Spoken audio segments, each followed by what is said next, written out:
ya maisha yangu. Kazi ya Mungu haina makosa.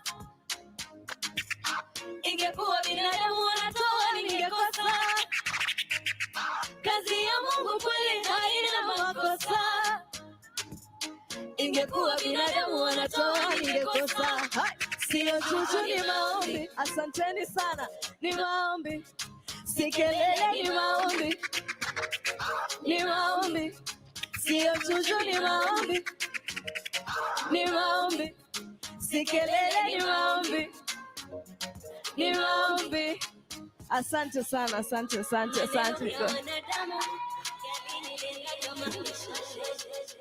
Ila Mungu hawezi kubali uanguke. Alichoanzisha leo lazima atakamilisha. Kazi ya Mungu haina makosa. Ingekuwa binadamu wanatoa ningekosa. Kazi ya Mungu.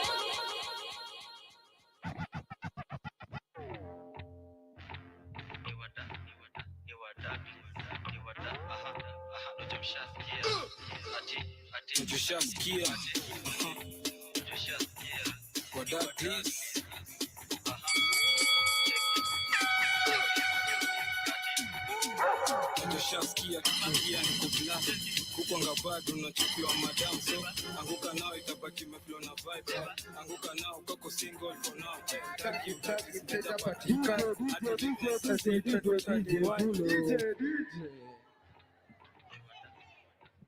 Tushasikia wadaglis.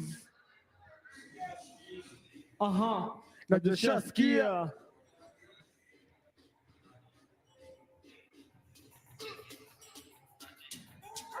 tushasikia tukiingia ni kublast uko ngabado unachukuliwa madam, so anguka nao itabaki meflow na vibe.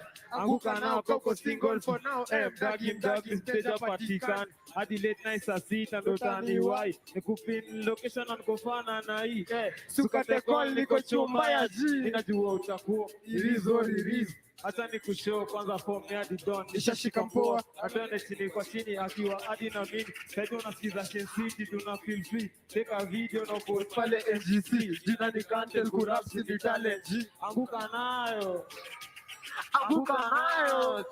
anguka nayo twende down low now. Stand juu ya fit mikono juu alafu click tuliza pesa alafu one leg.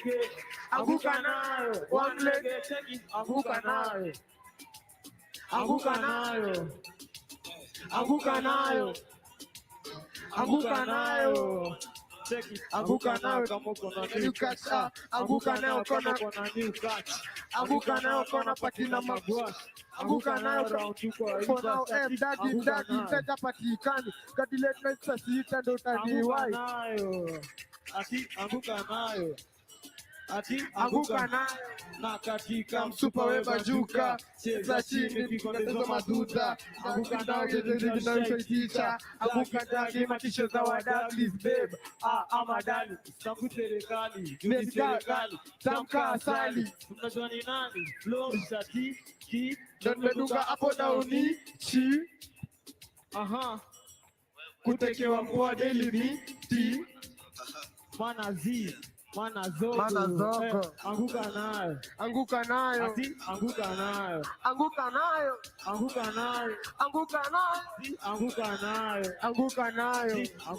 kama relax. Anguka nayo kona patina magwasha. Anguka nayo koko single for now.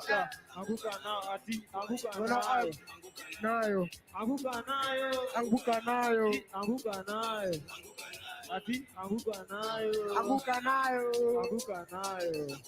kama uko na new catch. Anguka nayo kona patina magwash. Anguka nayo round 2 kwa iba. Anguka nayo check it. Anguka nayo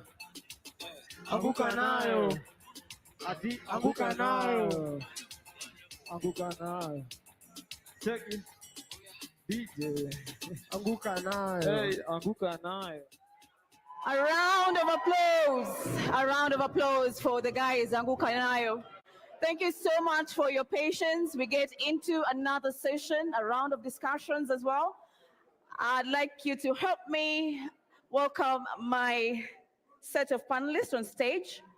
The first person that we have is Odhiambo from the Human Rights Watch.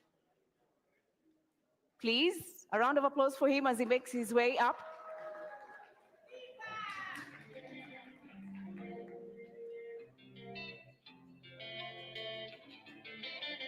Thank you so much. You can have a seat. And then we have Dr. Njoki Wamaye. She is an assistant professor of politics and international studies from the USIU Africa. Please, a round of applause for her.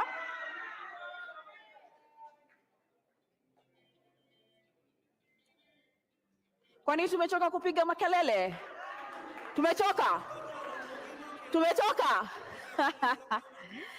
And then the next panelist is Cyprian Nyamwanu. He is from the Kenya Bora. Thank you so much.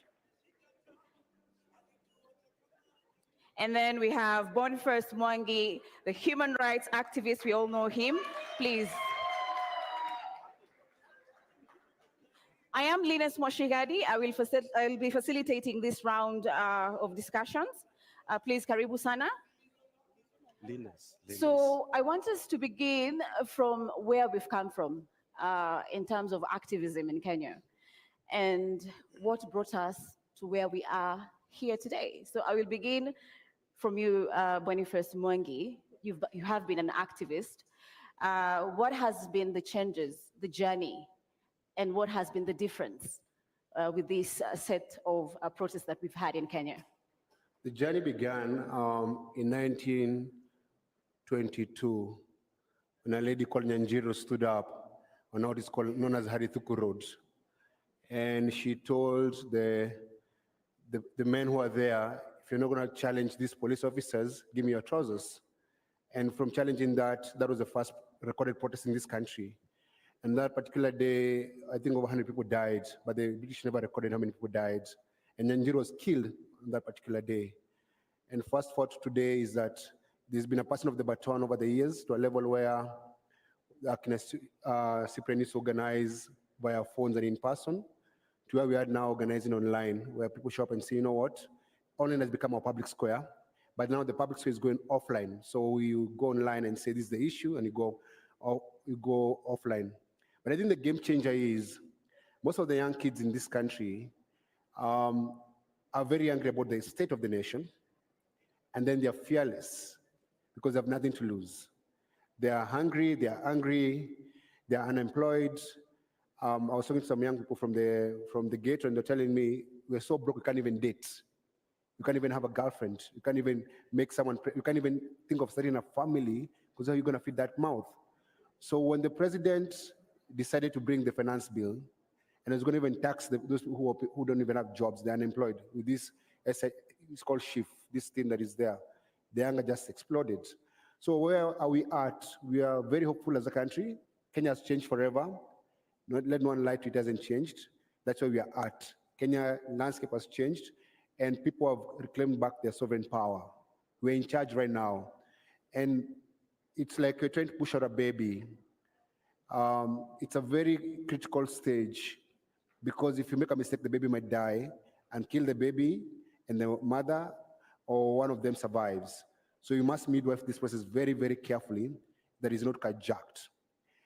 The last few days, you've seen the old fossils, these very old politicians, trying to steal the struggle from the people.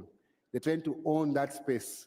And there's a possibility the next 2 days, Saturday is a Harambe Day and Burial Day. So tomorrow they're going to be all over with one agenda to center Raila Odinga in this conversation, and we refuse. That's a very good point, and I would go back to it. Let's hear from Cyprian. From your own perspective, what has the journey been for you in terms of the activism we've seen in Kenya? Well, the journey has been real. It has been tough. We've lost people. I thank God that I'm alive. When we went to committee, we saw the cells where a lot of our comrades in the 1980s died in prisons, including Naivasha, Kamiti, Shimo La Tewa, and all those jails. and prisons. The torture chambers that used to be physical at Nyayo and Nyati House are now happening, and our young people are being thrown into swamps. But I don't want to talk about myself today. I want to answer only one question that you've asked. What is different between the struggles that we have been in and this one? Because I think that's something that has been missed in all the conversations I've listened to. And my answer is this. This is the only generation which has refused to be used. The only generation which has refused to be used. And I want to use that to bring the struggles. The Mau Mau, Modoni Nyanjiro was the mother of the Mau Mau. If you look at it, the Mau Mau were used. They died, they were deprived of land, they were kept in cells and in jails. Dedan Kimathi died, but they were used by the home guards, the Kenyatta, the Jomo Kenyattas and the home guards who took over power.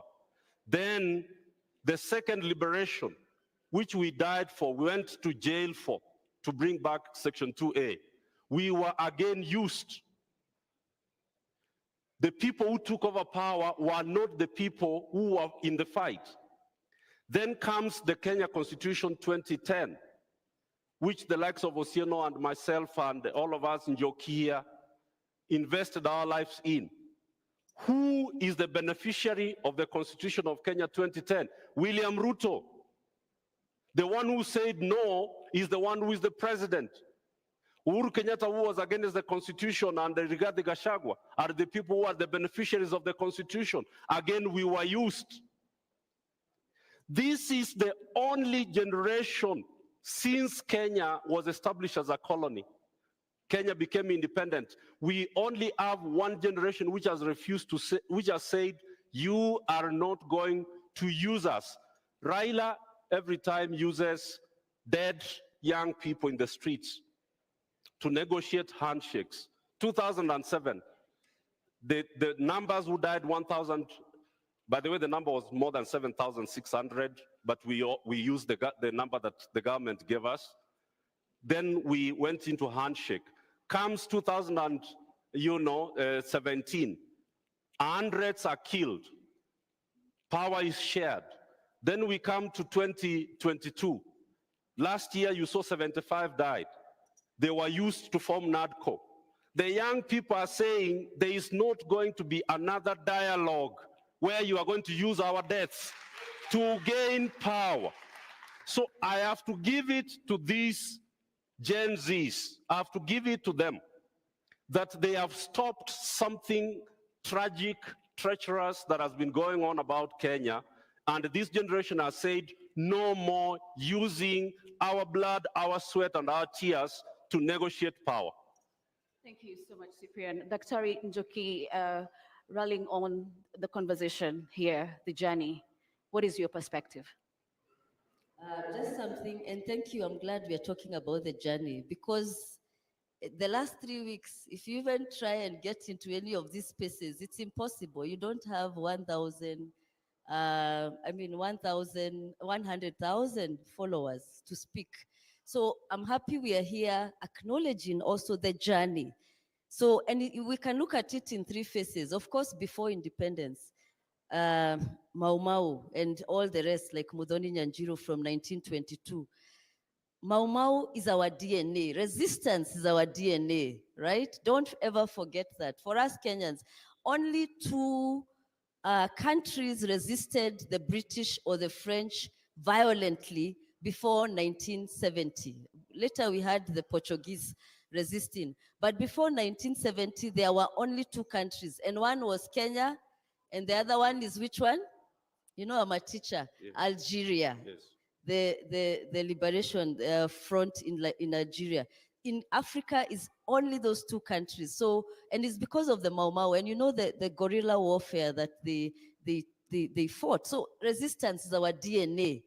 And with that, of course, even post-independence, people resisted the fascist state that Kenyatta, because many times we are just looking at this Ruto, we are forgetting the mistake started from Jomo Kenyatta, because he instituted a fascist state.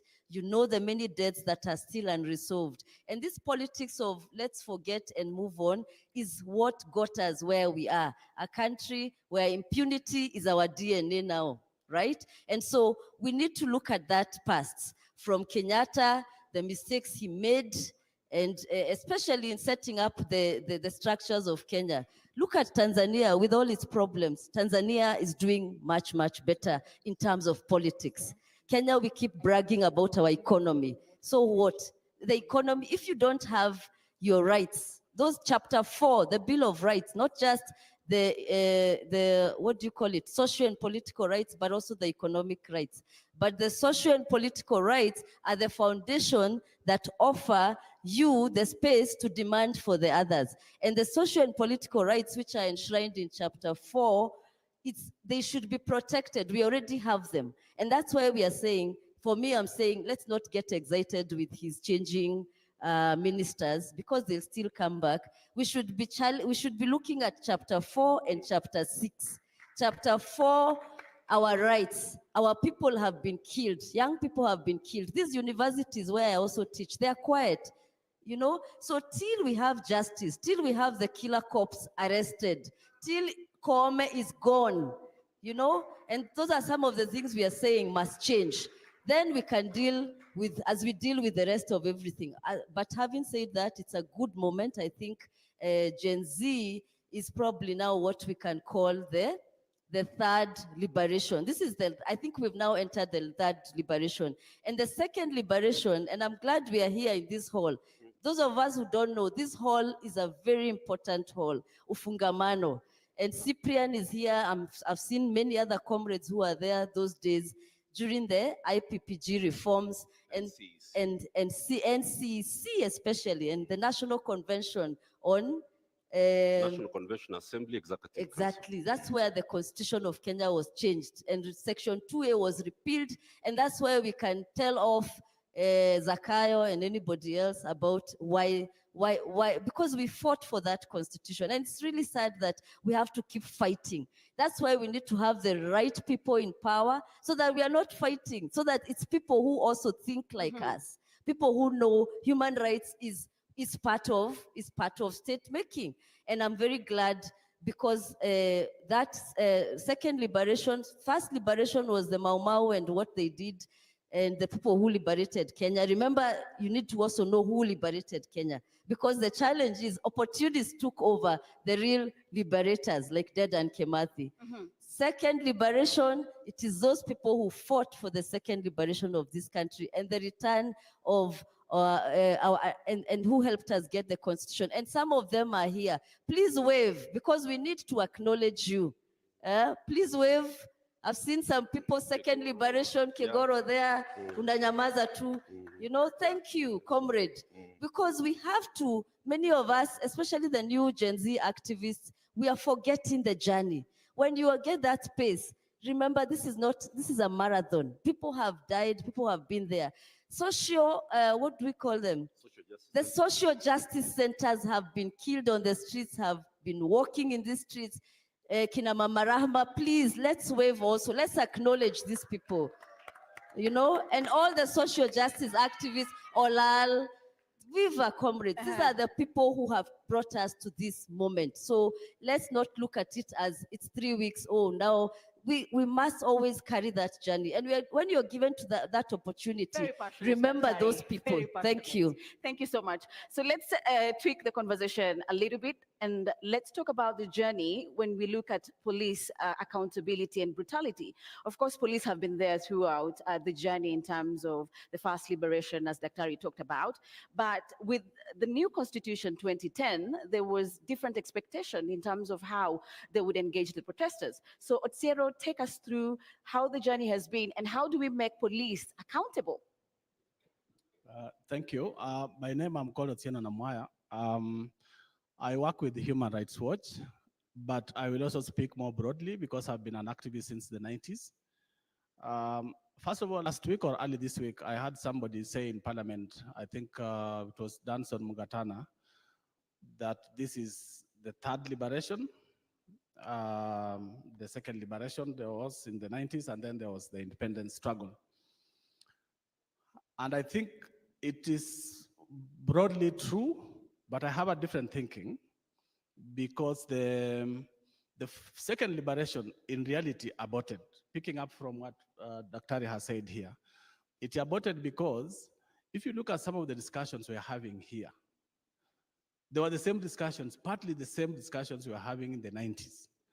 The issue of the portrait of William Ruto. I remember sometime, I think 1997, we were the Gen Zs then, we were called Generation X. We had in this same spot, Cyprian, correct me, but we were wondering, why do we have Moi's portrait everywhere? And that we need to stop that. That's part of imperialism. So having said that, that struggle, second liberation struggle picked up from independence struggle, which a lot of people believe that the independence struggle aborted and died with the death of Dedan Kimathi in 1957. If you look at movements such as FERA, which is February 18th Revolutionary Army or Stock Movement, which was with people like Akina, Brigadier Odongo, Raphael Wangondu, and the rest, the reasoning even for naming it FERA was that we aborted the struggle in 1957. We need to pick it from where we aborted it. That was 1957. That's why it's called February 18th Revolutionary Army. Dedan Kimathi was killed on February 18th, 1957. So it is part of the long struggle. So picking it up from there, I was supposed to talk about police accountability. I don't want to go into details of repeating some of the things that some of the speakers who are here in the morning had already spoken about. I want to basically flesh out some of the worrying trends that we have noticed for the last maybe 7 years that we need to be really worrying about and calling out the authorities for what is happening. Let me talk about IPOA a bit. IPOA was basically created by the Constitution of Kenya 2010 and then operationalized by the 2011 law, IPOA Act of 2011. But it came effectively into operation in 2012 when they were constituted, and then they started setting up in 2013. By 2013, we had a lot of hopes. They had just 6 investigators, but they could try to reach everywhere. They would be in Kisumu, they would be in Nairobi, they would be where? They were just 6. Right now, IPOA has approximately 100 investigators. But what do? If you look at their case success rate from 2013 to now, how many cases have they successfully prosecuted? How many? I think about 12, if I'm not wrong. I think about 12 or 13 cases. How many cases have been filed with them? At some point, IPOA used to post these details on their website. They no longer do that. Why? Because if you look at the cases that have been filed with IPOA, by around 2018, 2019, there were around 7,000 cases of police brutality and police misuse of power and all that. How many could they investigate? There are about 100, maybe 1,000 up to 2022. How many have they successfully prosecuted? About 22. However, the details, those details don't tell you the problem with IPOA right now.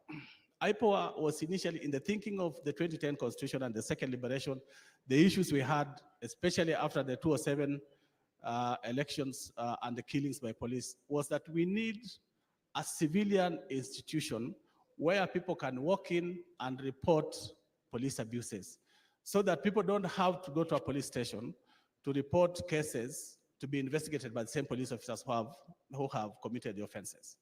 So it was created as a civilian institution. It was supposed to be friendly, welcoming, understanding, transparent. But what has happened today, if you look at IPOA, it has transformed itself. It has become more like a police institution. So it's no longer transparent. Those cases they used to post on their website showing how many have come and which ones are killings, which ones are torture, they no longer post that. Then the other is that they are no longer acting like they're civilian. They are more interested in parleying with the police and being called to State House than actually opening their doors for the civilians to report cases. And then the issue of their performance, I know people will celebrate. We have IPOA because 12 police officers have been prosecuted, they have been sent to jail. But there's nothing to celebrate. If you look at the number of killings we have had since IPOA came into place in 2013, they cherry pick cases. So if there's a police officer who has killed somebody in Kangware and there's pressure, the government is also worried or embarrassed, they go and investigate and prosecute that one. But killings such as what is going on today during protests, we have never had IPOA prosecute officers for killings during protests because those are state-sanctioned killings. So in 2017, there were over 100 cases we documented. I think there were more, but we documented 104. IPOA has focused on two, Baby Pendo and Stephanie Mora, cherry picking what they can prosecute because these are low-hanging fruits, but they don't go to the bottom, the root cause or the root cause of the problem. So out of 100 plus, they picked two and they never even successfully prosecuted. People are having to go and prosecute them on their own. In between 2014 and 2015, there were over 100 people who had disappeared in Nairobi, Northeastern, Coast Region. We presented these cases to IPOA. To this day, they have never prosecuted any. In 2020, during Corona, there were over 20 cases. I don't know how many have been prosecuted. Last year, there were over 70. They promised to take people to court. I think by October, they were saying they're going to court. Nobody has been prosecuted. This one is going to go the same way. So even if IPOA, in fact, their behavior this time has been more strange because before then, we used to communicate with them. We used to know what they're doing. Right now, they have shut their doors. They don't want to say what they're doing. We need to start calling out IPOA. That's one. The second one, I'd ask for more time, if you don't mind. If you could hold on, we could come back. In terms of now, what needs to be done to ensure the accountability? I'm trying to flesh out. So what needs to be done in the terms of IPOA is to begin to call for more accountability, more transparency for IPOA. Okay. If you allow me to just go through the 3 points. Okay. So the other worrying trend is when it comes to accountability, especially where there are killings, like what we have now, police are refusing to do their bit. So the National Police Service Act of 2011 says that police, as 2012, I think, police are supposed to, once there's a killing, police are supposed to do preliminary investigations. The commander is supposed to share details of that investigation with IPOA, with the Inspector General. Then IPOA picks up from there to start investigation. That preliminary investigation never happens. So IPOA has to start struggling to understand which police officer shot, what happened, what were the circumstances of the shooting. That should have been in the preliminary report. And then the second thing is that when killings happen in a setting like what we have today, the demonstrations and the protests, what is supposed to guide IPOA in investigating those cases is what is called the operational order, which is basically says which police were deployed where and which orders were they given. And then the second one is what is called the Register of Movement of Arms and Ammunition, which basically gives you now, narrows down when somebody is killed to understand who had which ammunition, who had which gun, and who was where. So when the investigations come, like in Kisumu, a lot of the killings that happened in 2017, police refused to hand over the Register of Movement of Arms and Ammunition. Police refused to hand over the operational order. So it became impossible to understand who shot where, but they're covering themselves up. But they only do that because of lack of political will. What they're doing is political. It's a political order to kill. So what's the problem there? It is lack of police independence. And it takes us back to the struggle of the second struggle, which was to ensure we have an independent police authority.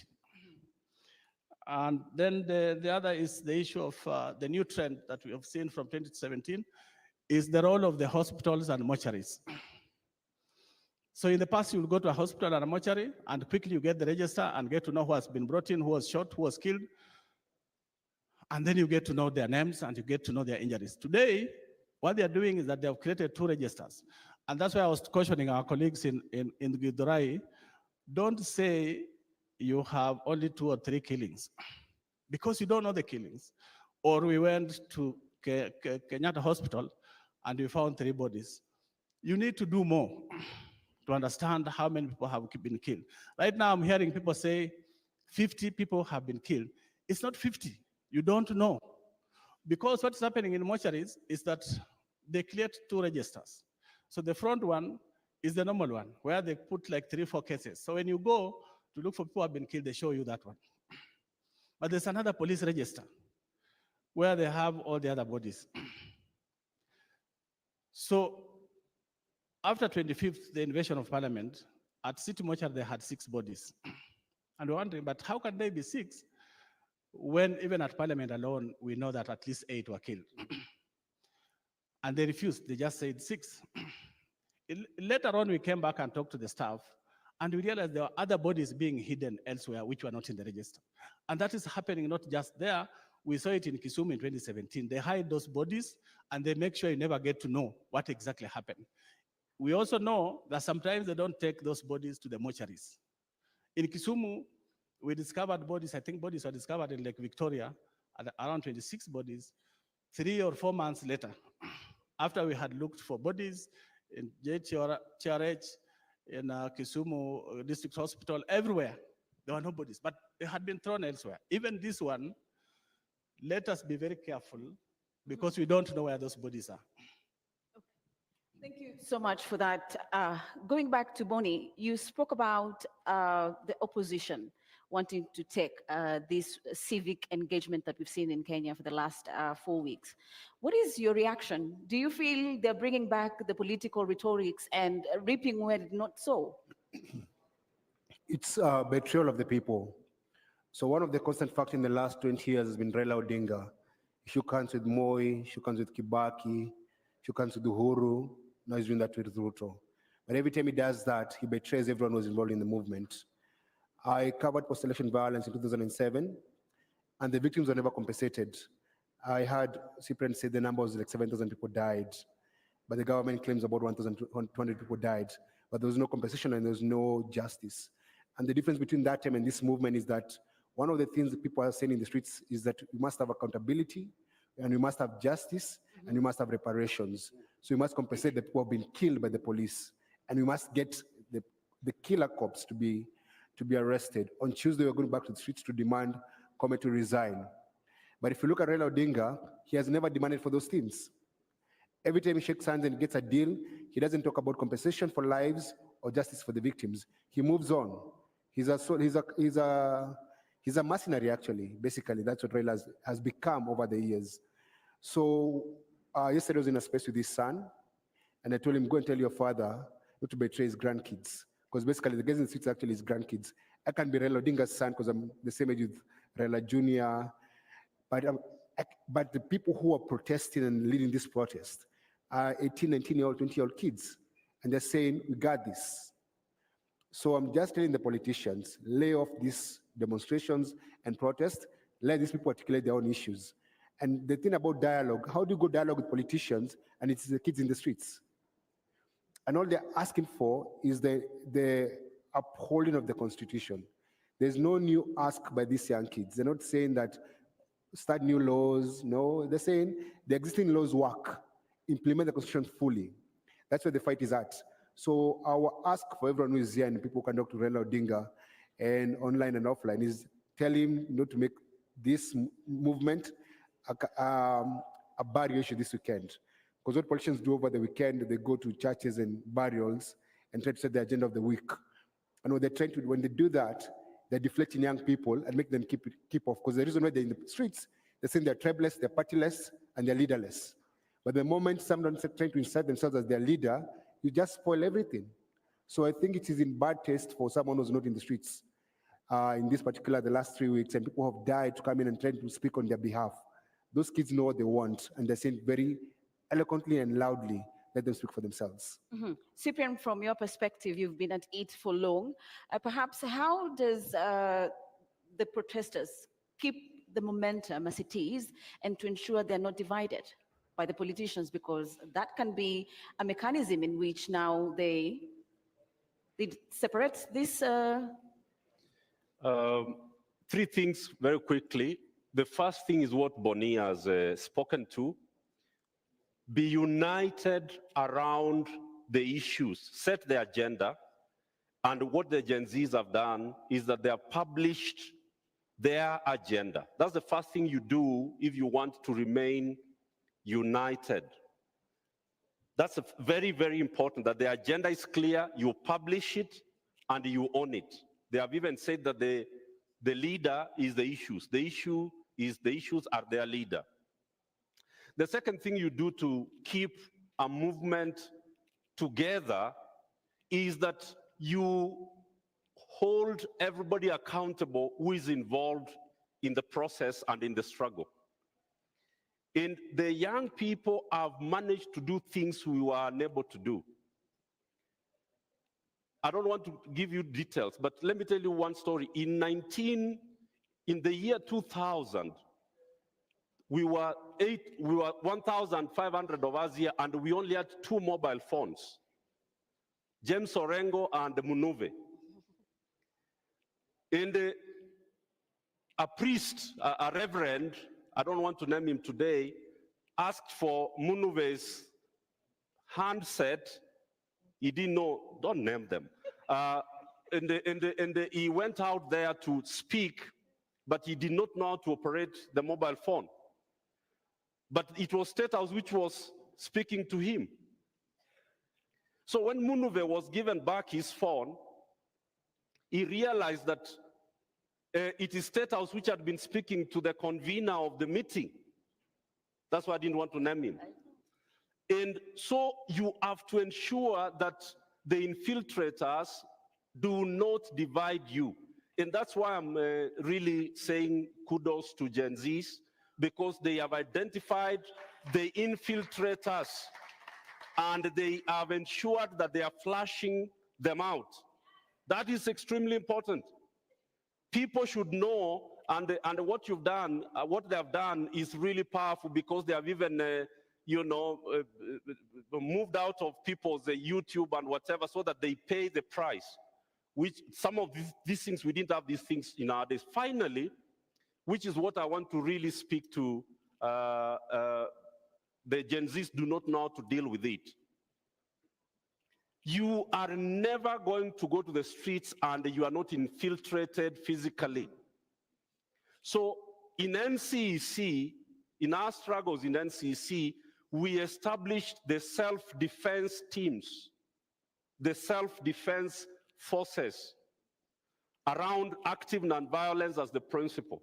So you need to train 500 to 1,000 young people who are responsible for shielding and protecting and identifying and recording, to ensure that you are not infiltrated by people who are agent provocateurs, who break people's shops and burn people's vehicles, and then it is blamed on you.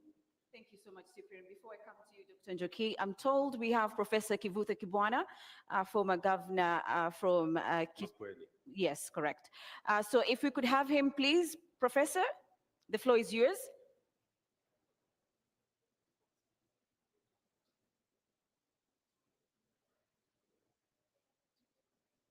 Hello? Thank you so much, Prof. Please carry on. Okay. First of all, I really want to, put my hat off for these young people, the Gen Zs, who have done something one can equal to the Mau Mau of the 50s, not even the NCA, NCC struggle of the 90s, and this is huge. And following mambo wanafanya kidogo kama mtafiti, I can see that they have realized that hii system ya ukoloni na ukoloni mamboleo mpaka ichenjiwe kutoka kwa roots. And I think that's the biggest thing that I have, seen from the struggles and from their work. Ndio tuwe na system mpya which is an identical twin to the 2010 constitution. Na jinsi ilisemekana hapo awali, nafikiri ni Houghton, somebody said this, ni kazi ngumu na ni marathon, so that people don't think it's a quick fix. Na ndio nimesikia mkisema kwamba system ichenjiwe, personnel kabisa pia iwe ni personnel mpya na values mpya na norms mpya, alafu eternal accountability. Kila wakati muwe mnafuata. Na ndipo ninaweza kuuliza Law Society na wale wahusika wengine pamoja na Gen Zs wenyewe, ikiwa katiba inaweza kutranslatiwa hata even in those brief ways, kila lugha ya Kenya, na ndio najua kuna moja imetranslatiwa kwa Kiswahili, ndio iwe kwamba people now will learn the constitution. And you Gen Zs, please get into the wards, get into the rural areas, make sure that up to the ward and all those WhatsApps which are there in the rural areas, make sure that the message that you have gets there. And of course, this concretization of your demands, so that nobody, will be able to say, we don't know what they want, because no public decision without Gen Zs. So that those who are calling for dialogue, whatever it is, to be known that there should be no public decision without Gen Zs. I think that becomes very, very, very important. And the Occupy movement, my understanding of this movement from watching, listening, and so on, is you occupy any institution, you occupy any space, so that you get out the old ideas, the old values, and then you infuse new values within that particular movement. So it's symbolic, and that's why the artists, the comedians, and so on, the energy they are bringing and the innovation they are bringing in terms of really trying to change our country is very, very important. Because before, comedians were said, these are just people who make others laugh. But this is like the beauty of the Gen Z movement is it is functional leadership. If there is a job to be done, there is people are told do that, and they do that. It is not the hierarchical thing that the system wants, so that they can pinpoint who are the leaders that we can buy, or who can we actually replace their leadership with the functional leadership, with our own leadership, people that we ask to be leaders, so that they can derail the movement. And so please continue with that complexity. I don't know, and also like the social justice centers, they should go to the informal settlements and make sure that these people are being confused to be goons, to be told that the fight is bigger than being given 500 bob or 1,000 bob every day to do, things that are not correct. If I was there was 2 minutes, I could read a poem I wrote in 2021 for young people of Africa, but I don't know whether there is that time, because I know that many people want to speak. But Law Society, please continue with this Citizens Assembly, because this is important, and all those ex-space bunges, they are very, very, very important for the future of our country. I don't know that I would have 2 minutes to read a poem which I wrote for young people. If there is, yes. If not, another time. Do we have the 2 minutes, Director? Please carry on, Professor. If you can shorten them. I can do so. Please do so, but if you can put it more tightly because of time.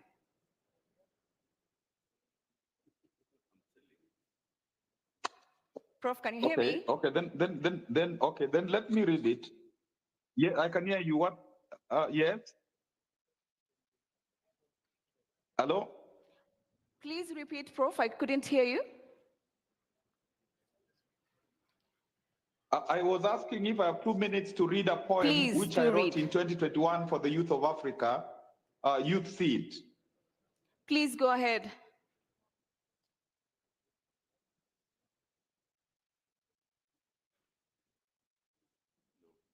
Prof, can you hear me? Can I do so? Maybe somebody else? Yeah, yes, I can hear you now. Yes. Yes, you can do so, please, kindly. Okay. Youth Seed for the youth of Africa. If Africa is eclipsed by a dark continent, the sun to beam humankind's oasis of civilization is our swarming rays of youth. Some say Africa's youth is unschooled, restless, boisterous, uncouth, high voltage. However, young people are the eternal reservoir for nourishing Africa's modernity. If the continent and our youth fail to enact a symbiotically binding social contract, we have entombed Africa alive. How many generations must we miscarry before we can procreate seminal life? In traditional Africa, when fire died from the earth, a child was sent to her neighbors to borrow fire. Mother Africa, you must dispatch your youth corps to retrieve fire from society's ashes so as to illuminate and warm Azania. The youth's essence are energy, inspiration, vitality, creativity, resilience must never again be hijacked. Young persons must renounce the culture of youth for hire. Instead of degrading itself in wild orgies, youth must turn healer. Its spirit must soak Africa, become the miracle remedy of our cancers, union of Africa's body and soul. Youth must gather its talents. Youth must conserve its latent force. Youth must own itself. Youth must purify itself. Youth must organize. Youth must mobilize. The world is the youth to subdue. Youth must command the world. The tremor of young people's power, which will smash Africa's barren past, which will reassemble Africa's majesty, is rumbling. Listen, prepare, give way. Victory is as certain as sunshine. Africa must endearingly embrace our youth. Youth must draw Africa to its loving heart. Africa must palaver with our youth. Youth must make conversation with youth. Youth must dialogue with Africa and the world. Africa must befriend our youth. Youth must reinvent love. Youth must proclaim we must live love.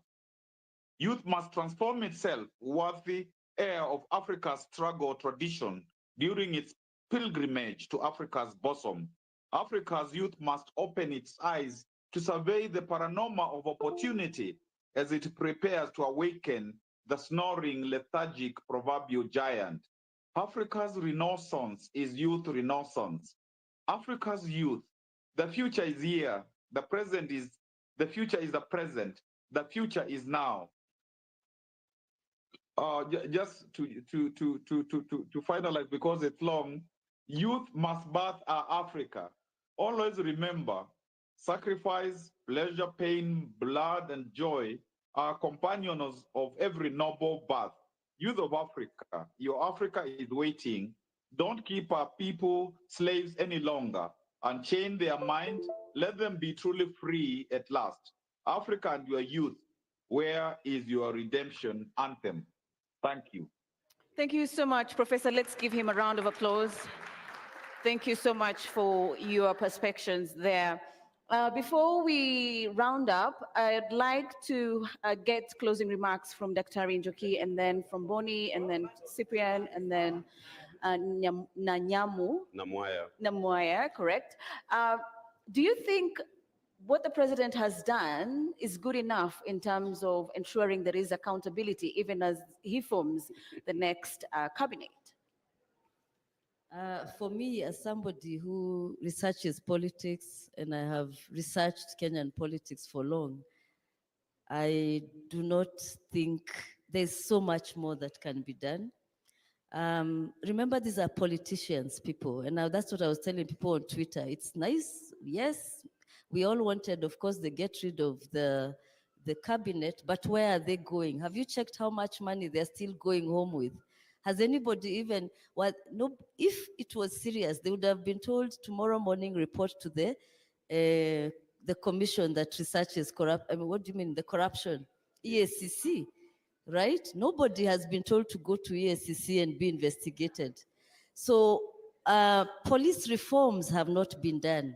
For me, the first person to have been sacked should have been IG Kome and Adamson Bungei. Because,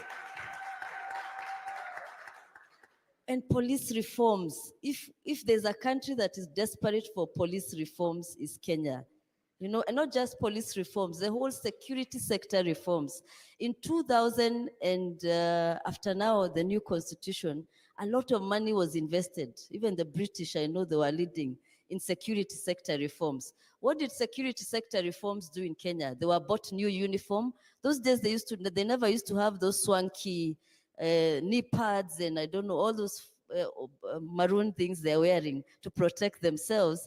They never had them. They used to show up in just wearing their uniform. So police reforms just bought them more equipment to harass citizens, right? So till police reform is done, and until we get an IG who believes in human rights. Remember the police training. Many of you, if you've ever talked to any police officer, they'll tell you, the first thing they are told, Rayani adui yako. Can you imagine? Rayani adui. And then when they are being trained there in Keganjo or in GSU, Embakasi or wherever, they are given very also torturous and inhumane treatment in the training. And they are told, tunafanya hivi ili tutoe uraia ndani yako. Can you imagine? So how do you expect such a person to protect your rights, right? That's why even the other day I was in a government building and I had to talk to the police officer. And I'm so, you know, these days I'm just so pissed off even seeing them. And one of them, I asked them, but why did you people kill our young people? He said, tutaua hata zaidi. That, the arrogance. So it is, and I was asking them, were you trained like that? You know, where does this thinking come from? So till we get a security sector that is reformed, and security sector is a long path, but the most visible is the police. IPOA, you can hear we have problems. Inside the police, there's usually also an internal unit for investigating police, human rights violations, police course. And according to sources, because I've met some of those people, they'll tell you the current IG doesn't like human rights at all. So if there's a unit that has been frustrated, and maybe even that's why IPOA is behaving that way, is because of the frustration of the person at the top. Remember also we are dealing with a president who has never been on the right side of human rights, ever. You know, everything he does is cosmetic. You know, and hata kama inaitwa nini, even if a chameleon changes the color, the DNA remains. So till we get a president who respects human rights, because as I said, if chapter 4 of the Constitution, which is a Bill of Rights, is not respected, we cannot enjoy any other right. Those are the first degree human rights. And that's, you know, what we are saying, the freedom of assembly, freedom of speech. And that's why young people are all trying to go to Europe, because there, you know, I can protest every day. If you go to France, Paris, even they have an, you know, the name for being on the strike is manifestation. French people in Paris, even every day there's a strike. Every day they are on the road. They are what do you call it? They are protesting. How many French people have been killed? Or have you heard about the killings? Only one, which was like 3 years ago. If you check even now on the internet, the French are always on the street. That's the country we want, a human rights state, a country where everybody's rights are respected, that you can wake up, you can go and protest like Rex Masai did, like Bisley Kogi, like David Shege, and you still go home and you feel that that's what we want. So for me, three things have to happen. Police reform. And so even now, if that hashtag of, what do you call it? Kome must go, Bungei must go, has to join Ruto must go. We have a problem because the president has never believed in human rights. And that's the biggest problem. So when we have somebody at the top who doesn't believe in human rights, who doesn't believe in the constitution, because people can say a lot of rhetoric, look at the history. The history betrays them. So maybe they can change. I'm not saying they might not change. Hopefully, this generation, this third revolution, it's not actually a revolution. A revolution would need radical change of everything, like, the French Revolution and others. But I hope we can have radical changes. We must, of course, I celebrate Gen Z, I celebrate millennials. Bonnie and I and many others, we are millennials. Gen X, these are our colleagues. So also this idea of exceptionalizing Gen Z is good, but remember all of us have been involved in this and it's been a journey. This should actually be Okoa Kenya or Liberate Kenya movement, because all of us, we are tired and we want to liberate our country. This is the only country we have. I lived in the UK for 10 years. I came back because we want to change our country. So, and hatuendi pahali pengine, ni hapa tu, we are going to make this country those countries that we want, where human rights are respected. Thank you. Thank you so much, Daktari. Otiambo, coming to you. From your insights, clearly, IPOA has failed. How do we now ensure that even as an oversight body remains accountable to Kenyans in light of police brutality? Very few remarks. I think the failure of IPOA should be seen or looked at in the broader context of the failure of the many accountability institutions that we created under the 2010 Constitution. IPOA was just one of them, and IPOA was to do the actual investigation and prosecution. But there was also the National Police Service Commission, and I think internally there was the Internal Police Affairs Unit, and then there is the Kenya National Commission on Human Rights, which is supposed to, actually its decisions are usually supposed to be at the level of the High Court. They can hold public inquests and pass decisions. So the problem is that I think we moved our feet on the pedal a bit, and the state took over, and these institutions have systematically been weakened. So we need to start reclaiming their independence. We need IPOA to work independently. We need the police to be able to be allowed to work independently without political interference. We need a National Police Service Commission to do what it was meant to do, because the law was changed and then they became something else. And we need all these institutions to be brought back to what they were initially supposed to be. Otherwise, without institutions working, look at Parliament, what's happening. It's just part of a deliberate attempt to weaken the institutions and recreate an imperial state that people fought against in the 90s, in the 80s, in the 70s. Thank you. Thank you so much. Bonnie, as we wind up, what are your closing remarks? And possibly when we look at governance, of course, there are many arms of government that are there and other institutions. From the role of judiciary, we've not had them coming out and even commenting in terms of what has been happening. As you close, what would you want maybe the judiciary to be very keen on, especially given the police brutality and what we've been seeing? Wow. I don't think there's a police officer in jail for killing a peaceful protester. They rarely do that. I think one of the things that we blame the judiciary on is that they are independent, but they do not have the courage to jail big perpetrators. We look at Governor Obado and the case about Sharon that happened about 6-7 years ago. And a murder happened, but the man is still walking scot-free. And the same man has another case in court about corruption. So the man is actually a repeat offender. He shouldn't even have bail. So you realize that sometimes the judiciary says you are you're innocent until proven guilty, right? But in this country, you're guilty until proven rich, because rich people do not get the same laws that apply to poor people.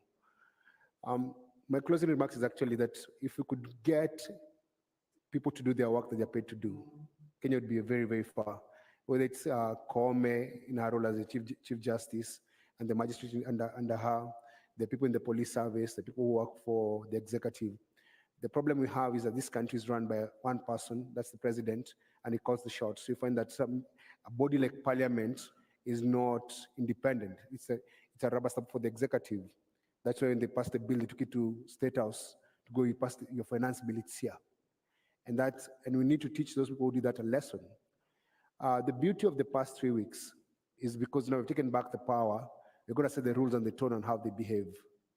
So right now we're in control. So you can be able to say, these are expectations. I think even the judiciary should be able to come and say, we're going to have, they actually have special courts on economic crimes. But can you have a case listened to and conclude within a year or 6 months?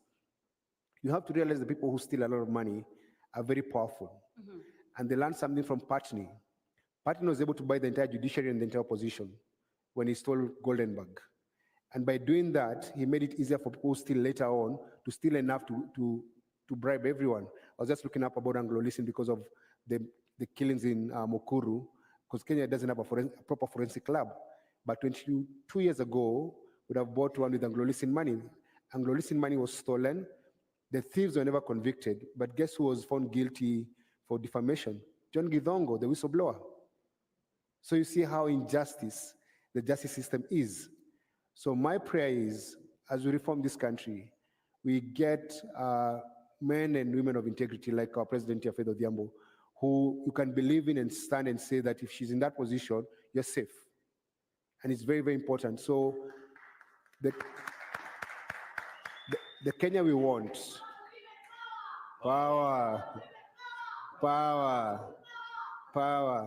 So the Kenya we want, as I conclude, I want the Kenya we want to have the Kenyans we want in that Kenya.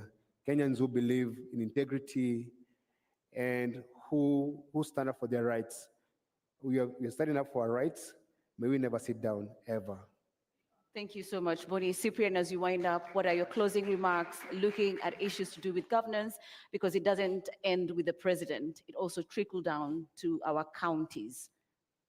Thank you very much. I want to say that there are 4 things that the Gen Z Occupy movement wants changed in Kenya. They are saying that Kenya has lost trust in institutions, transparency has collapsed, and accountability.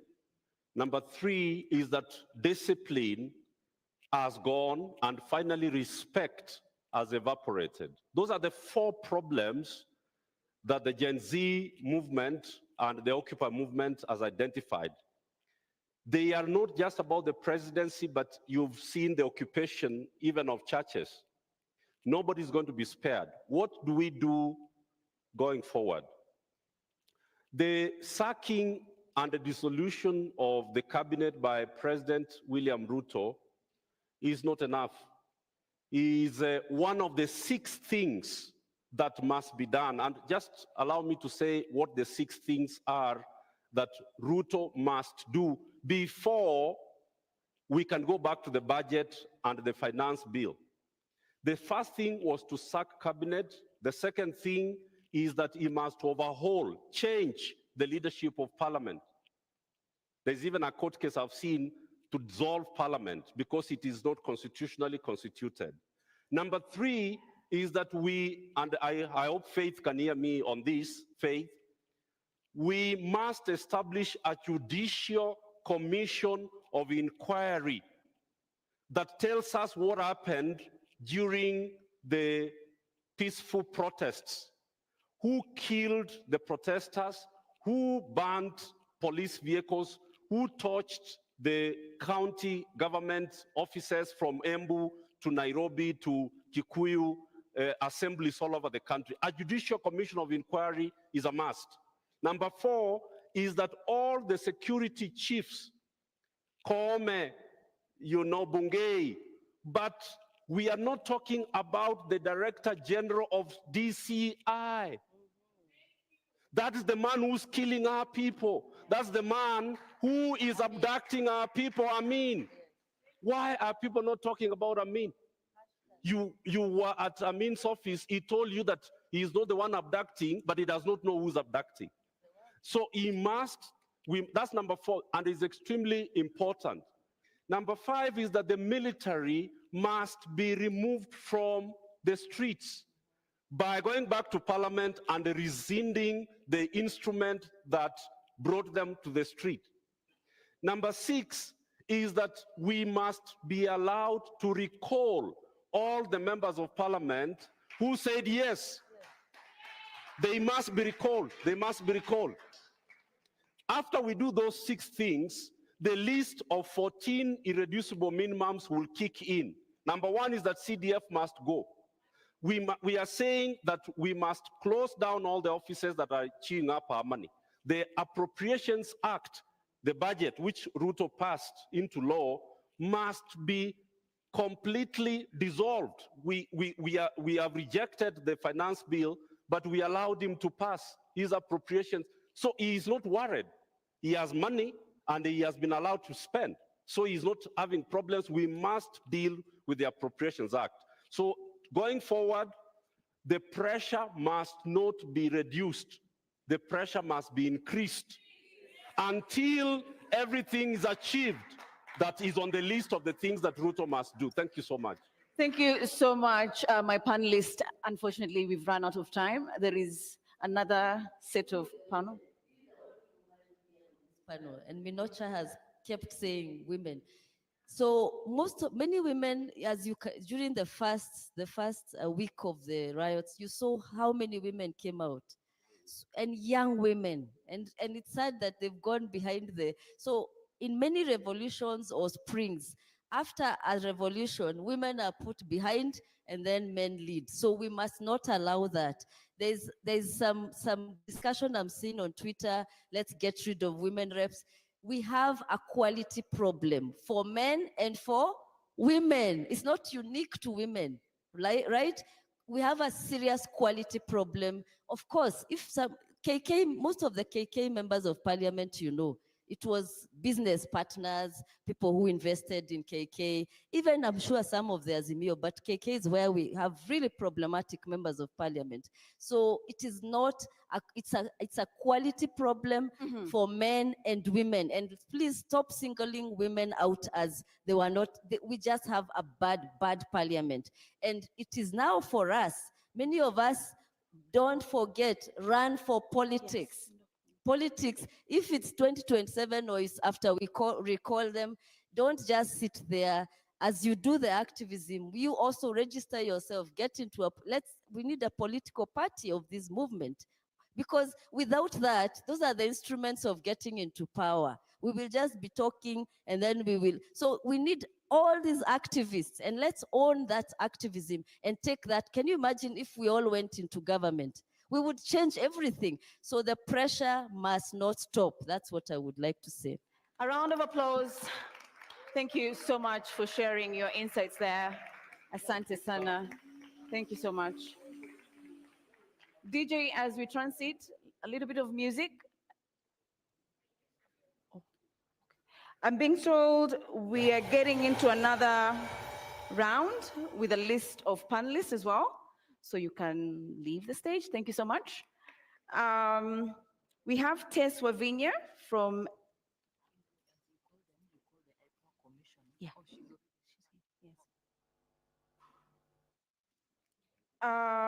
On this round, we have Tess Wavinya from LSK Council. Please take the stage.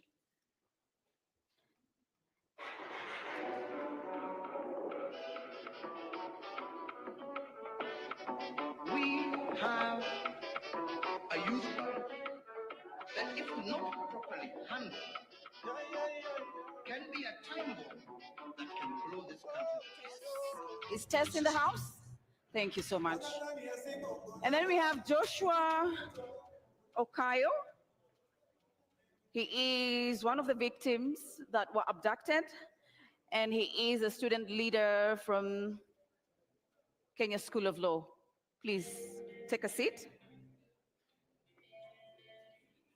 To make the conversations more interesting, we have Commissioner Fatima Mohammed from IPOR. Thank you, ma'am. Please. And lastly, we have Diana Gishengo from Okwa Uchumi. Kindly, if we could have you on stage. So on this session, we're just going to look at what next for the victims.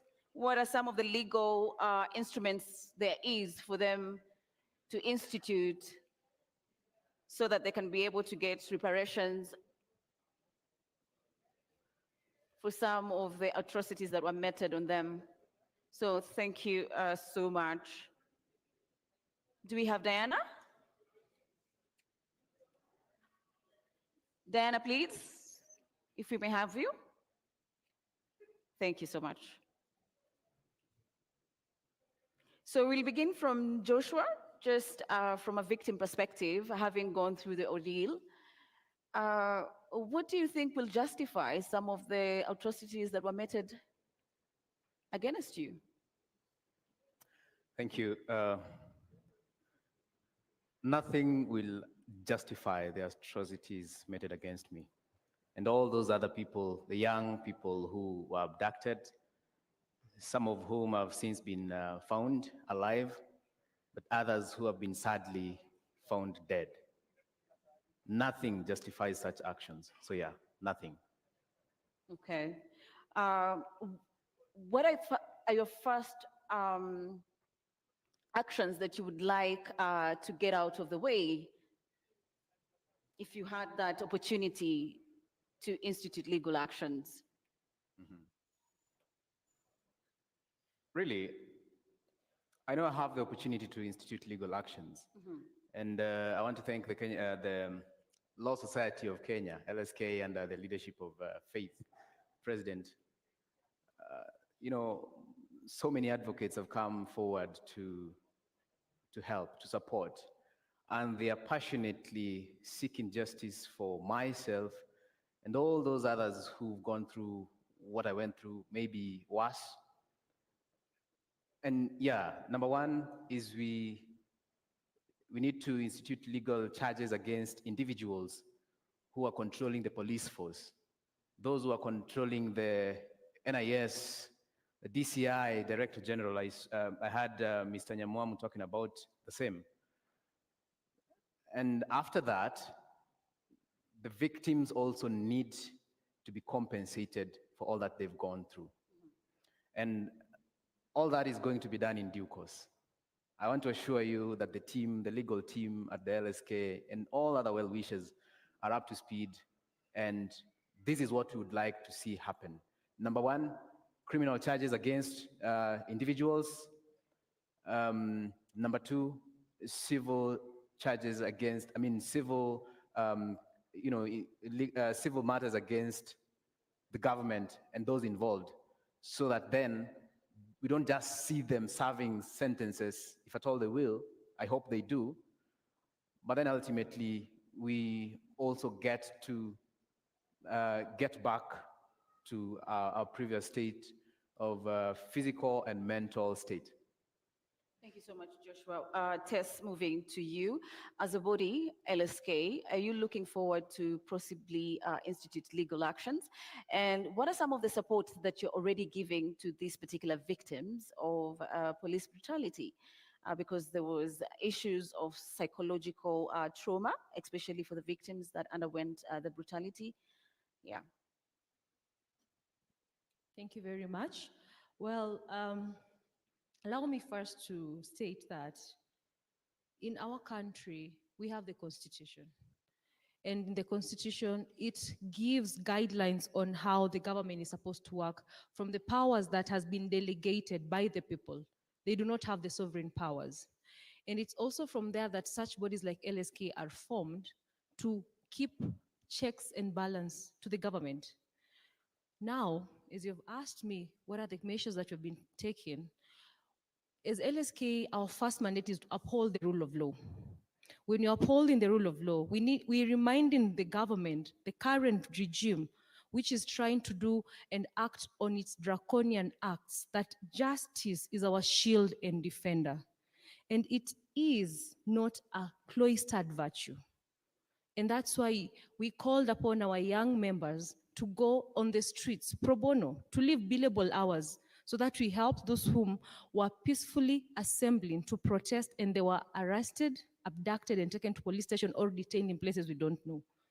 We do not have the much capacity to take them to psychological places, but we've been able to partner with other people, with NGOs, with human rights organizations, with psychiatrical facilities, so that we be able to enable them to get such help. Because we are not in normal times anymore. We are in abnormalities. Someone goes to the street to protest, they don't go home, their families are scared, they don't even know where their child has gone to. When you call the phone, no one answers. A good example, the KSL student seated on my left. We got information of where he was found in Moranga. I was the key person to get that information. And it was so unfortunate that he couldn't even comprehend or even want to speak. So it's only God who knows what he went through. And this government does not even care about that. So the measures that you're taking as LSK is you're reminding the government to uphold the rule of law, because justice is not negotiable. Stop abducting people. Why are you hiding them? If you're doing the right thing, you will not be abducting us. You will not be hiding us. You will not be detaining us. You will not be killing us like Denzel. So we are calling upon all wishers, especially these organizations that has such facilities. We've been able to partner with several that are helping them to go through that trauma process so that they may try to get rid out of it. But as we all know, trauma does not end. Something can trigger it at any moment. But our president does not care. He thinks he runs Kenya, and Kenya is not his. We need to remind him, as a Kenyan, he needs to ask himself, what are you doing for your country? And not what the country will do for you. And he's destroying our country. Thank you. Thank you so much, Tess, for that. Commissioner Fatima Mohammed, thank you so much for joining this panel. Previously, from our discussions, one of the panelists actually pointed out that IPOA is failing on its job to do its mandate, that is to oversight. From your perspective, in light to the process that has happened, what is IPOA doing? Thank you very much, and for giving us this opportunity to come and highlight exactly what we are doing. First, we have to understand the mandate of IPOA. The mandate of IPOA is to oversight the police in holding it accountable into doing its work. Two, and to ensure professionalism in police work, and to handle how to handle complaints independently. That's a clear mandate of IPOA. What are our functions? One is to investigate police killings and police causing serious injuries. And that's where we are at this particular time. And for these cases that now we have, since the protests have started, I just want to speak about that one right now. That's what is at stake right now, is we're in the process of investigating and recommending to the DPP. One, it's a legal process. And once it's a legal process, you'll need evidence, you'll need statements, because when you send it to the DPP, what will he ask you for? He'll ask for all the evidence, for him to take it to court for it to be sustained. Already we are asking for people to come forward, give us statements, so that when we go to the DPP, he has something to take to the courts. Otherwise, if we take things that we just pick from the social media here and there, it doesn't help us. We really appreciate you are coming to us. If you'd come to us, we record statements. Then, that will give us basis for our prosecution, because we don't have powers for prosecution. We don't have powers to arrest. I know we've been asked, how come you're not arresting the police officers? We don't have the powers to arrest. Ours to give recommendation and give disciplinary cases to the National Police Service Commission to either discipline that police officer or to do that, or whatever issue that needs to be done. But as it stands right now, we are very advanced in many of our investigations, but what we are lacking is the crucial evidences that we need for prosecution. The DPP, where we work together every single day, and is always asking, where is the stage, at what stage have you reached here? Now that is where we are. And we'd be asking kindly if we could have evidence from the public. Come to us, talk to us, record statements with us. Then we can have a credible case to hand. Otherwise, what we are getting social media from here and there, we go out of our own motion because we have the powers out of our own motion to go out and investigate and call upon you, come, this is what you have said, get it done, let's do this, let's do that. It's not able to happen. So with the basis of that, we are not able to move forward. Yeah. Before I come to you, Diana, sticking to Commissioner Fatma, do you have mechanisms where you actually ensure that those that come forward are actually protected? Yes. Because with issues to do with abduction, I mean, the trust that is there can be actually very little. We really try as much as possible to hide the identity of the staff or whoever witnesses we have. Unfortunately, we have the issue of witness protection. Now we have to liaise with the Witness Protection Agency. That's another agency we have to cooperate with. Because it reaches a stage that one of our many challenges we have is resources. Even for protection of witnesses. Well, we try whichever cases we have. We have prosecuted quite a number of cases from the police and got quite a number of convictions. But as at now, that is what we really need. And coming here, I said now this is the right forum to come and make appeal to the public and tell them that for us to move forward, we need evidence. We need, of course, we know, we have seen what we have seen on the clips, and somebody's asking me, what evidence do you need? You have seen the clips, but is that admissible in court? Diana, picking up from what Commissioner Fatma has just finished off saying, do you think there is enough evidence actually for IPOA to institute investigations against the police brutality? And what do you think? Thank you very much. I know I came as Oko Uchumi to work on finance, but IPOA, and I've come after member, right? Member. In IPOA, it is members. The Independent Police Oversight Authority has no commissioners. It has members. And it was a very deliberate thing in the language. It was very different from Article 59 commissions. It was Independent Police Oversight Authority. It had independent members. In the last composition of the membership, they declined government vehicles because of how much they needed to be impartial. According to the Act, they have powers to first and foremost monitor,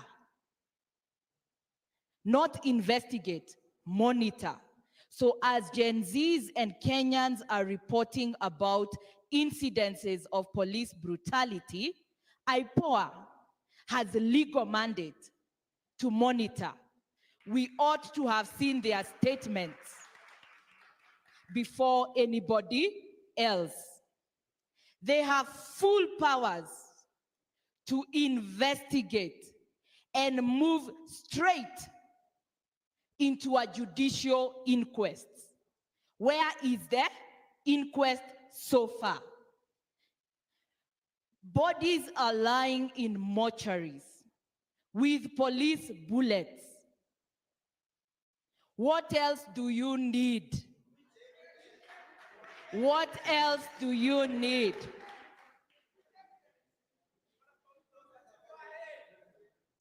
People are shot broadly and recorded on video.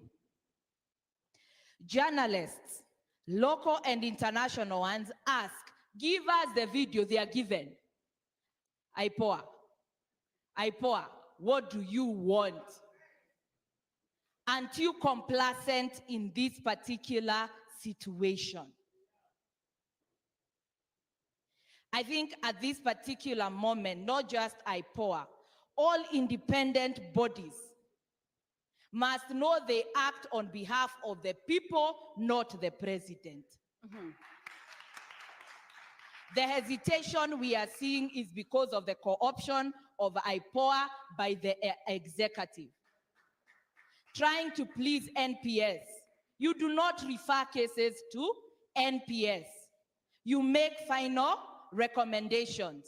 Come to us to help you. We the people, you have seen we are powerful, to help you enforce your findings. I wish IPOA was here in the morning when we had narrations of people who can't sleep because they were tortured, leave alone the ones who are dead. We are here speaking, we don't know whether we'll be tortured again. Even within the police service, they are willing to speak because they are our children. There are very many people who are looking for their children. Bodies have been found in Mukuru. These are trends. By the time the president says there are no extrajudicial execution, we expect IPOA to give us trends. Pole Mami, and we hear you. I hope those tears, IPOA, you use our taxes. It must change. Thank you so much, Diana. Coming on from a law perspective, you want to respond? Yeah, thank you, Diana. I mean, I understand and I feel the pain. True. But what we need is, you have said it here, come to our offices. Let's record these things in our offices. Let's do it in the legal manner. We cannot prosecute in the public prosecution, you know, in the public space. We need it done in the right manner. And that's the only way. Diana, and I feel what you're telling us completely. Come to our offices. Let's work together like that. Let's have even witness protecting in all our ways how we can handle this matter. We feel the pain, and we know no one is immune in this process. Today I'm in IPOA, tomorrow I am not. Our children are all outside there, all of them. So we cannot say this is our one issue that we can ignore. We cannot. We need help. We need all kind of evidence that we can have, so we can push this issue forward. We are all together in this. There's no way that I'm saying that it doesn't happen to anybody. It's all of us inside this thing. And nobody is going to say that we are safe from it. So what we really need, let's come together, let's work together, let's push this agenda forward. We have shortage of resources in our IPOA. We are overstretched.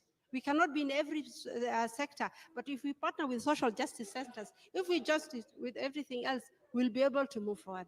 Yeah. Thank you so much, Commissioner Fatma.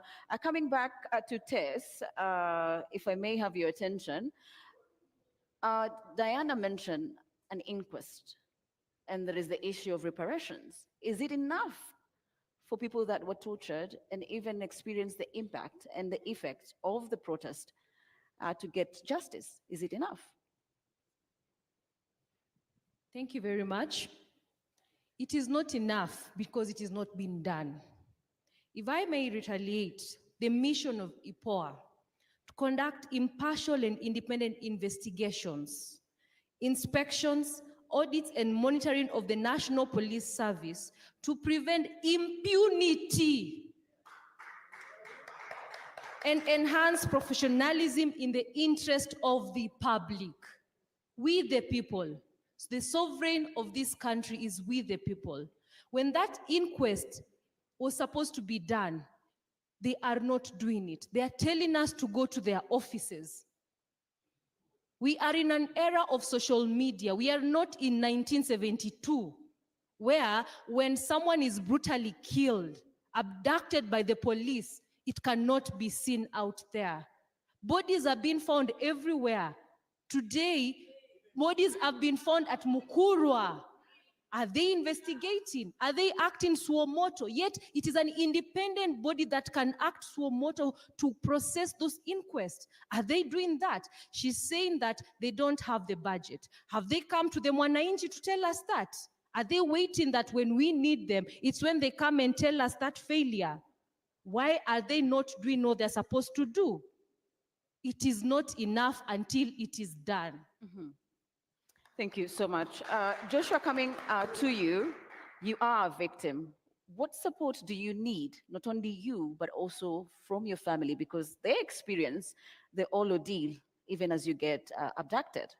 what do you think are the initial supports that you need, you and your immediate family members?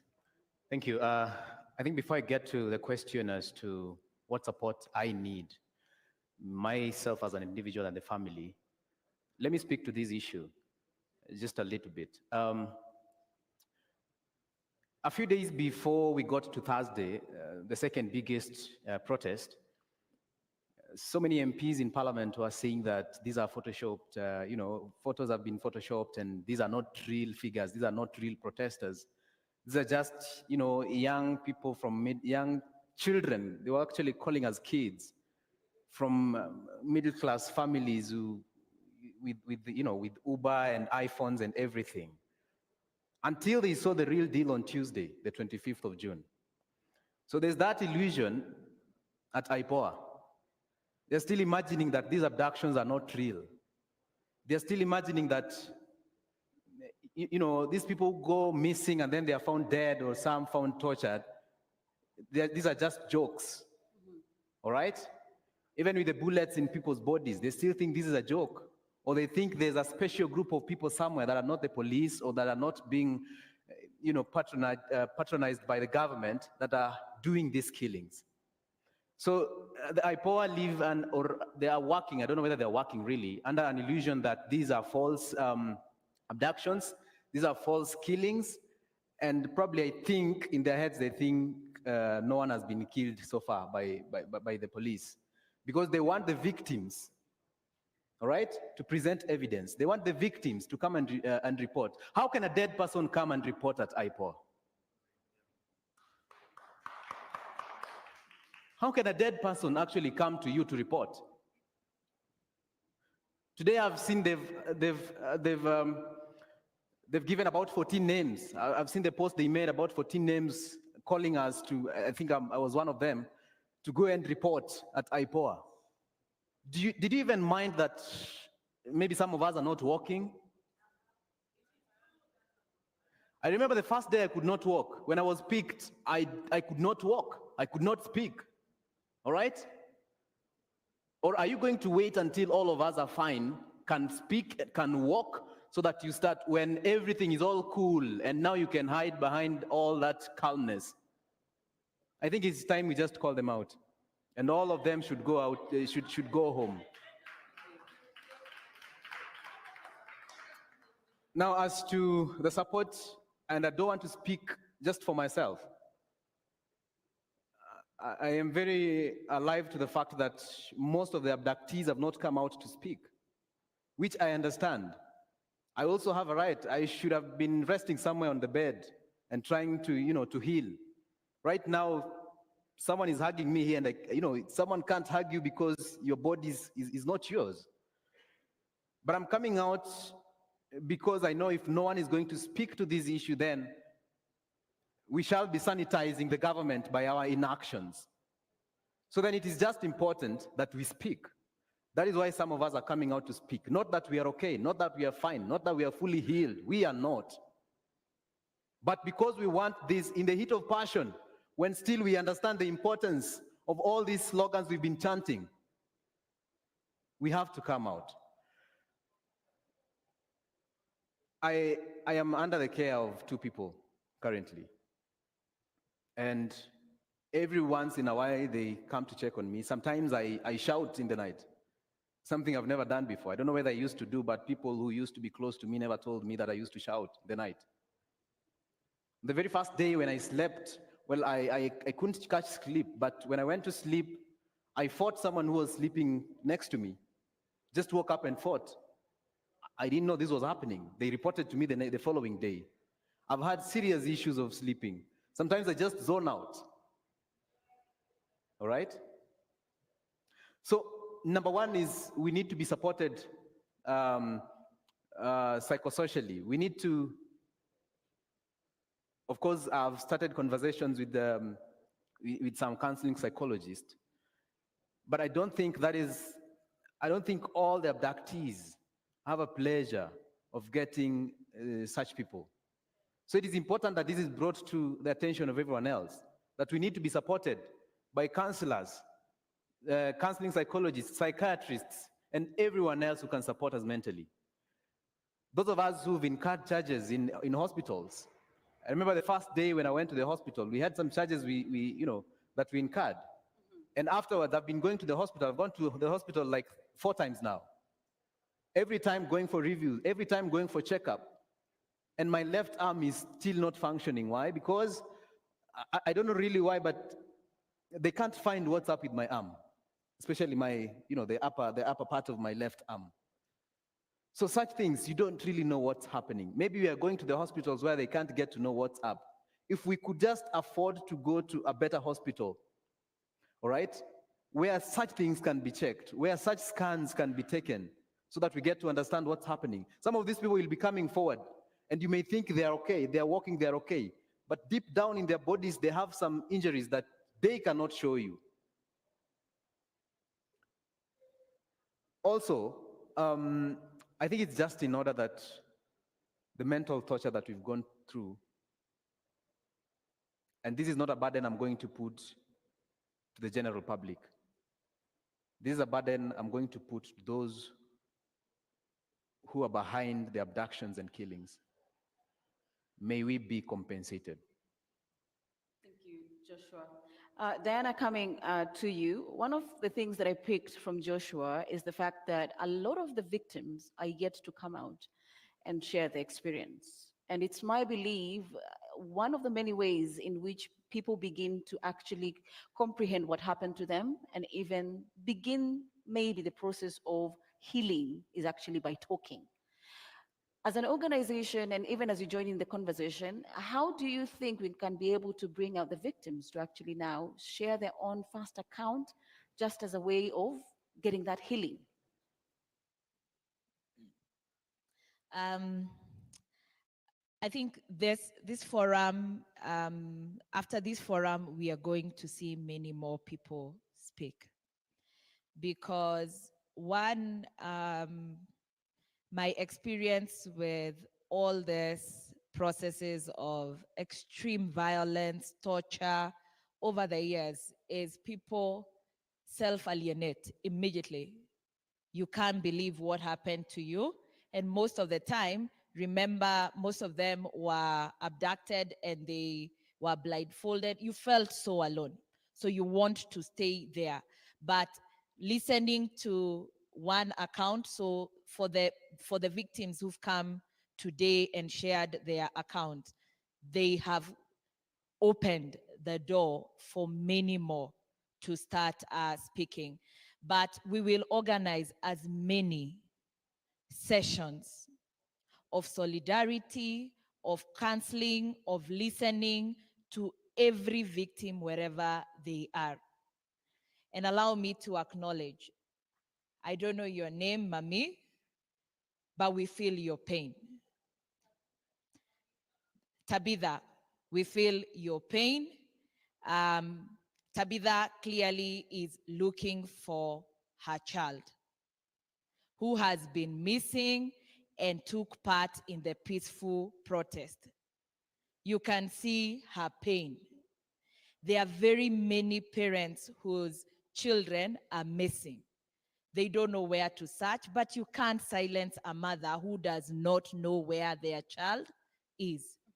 So the more we keep speaking and spotlighting these stories, we will create avenues for that.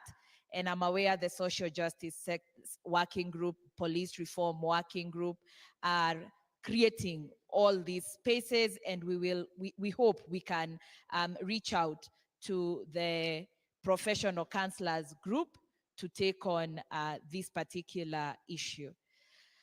But allow me to urge the member from IPOA. The act is very clear. IPOA acts first on its own motion. Secondly, when a complaint is filed. Please read the mood. Read the mood of the country. It is time to act on your own motion. IPOA has expansive powers. to take over any investigations around the service. They have powers to summon the IG, summon Bungei. How many bullets did you shoot? Give us the records. You have more privilege and power than any victim will ever have. And please do not go to another space and tell us to come to your office. We are taking victims to counseling rooms. We are taking them to hospitals. We can't be taking them to IPOA as well.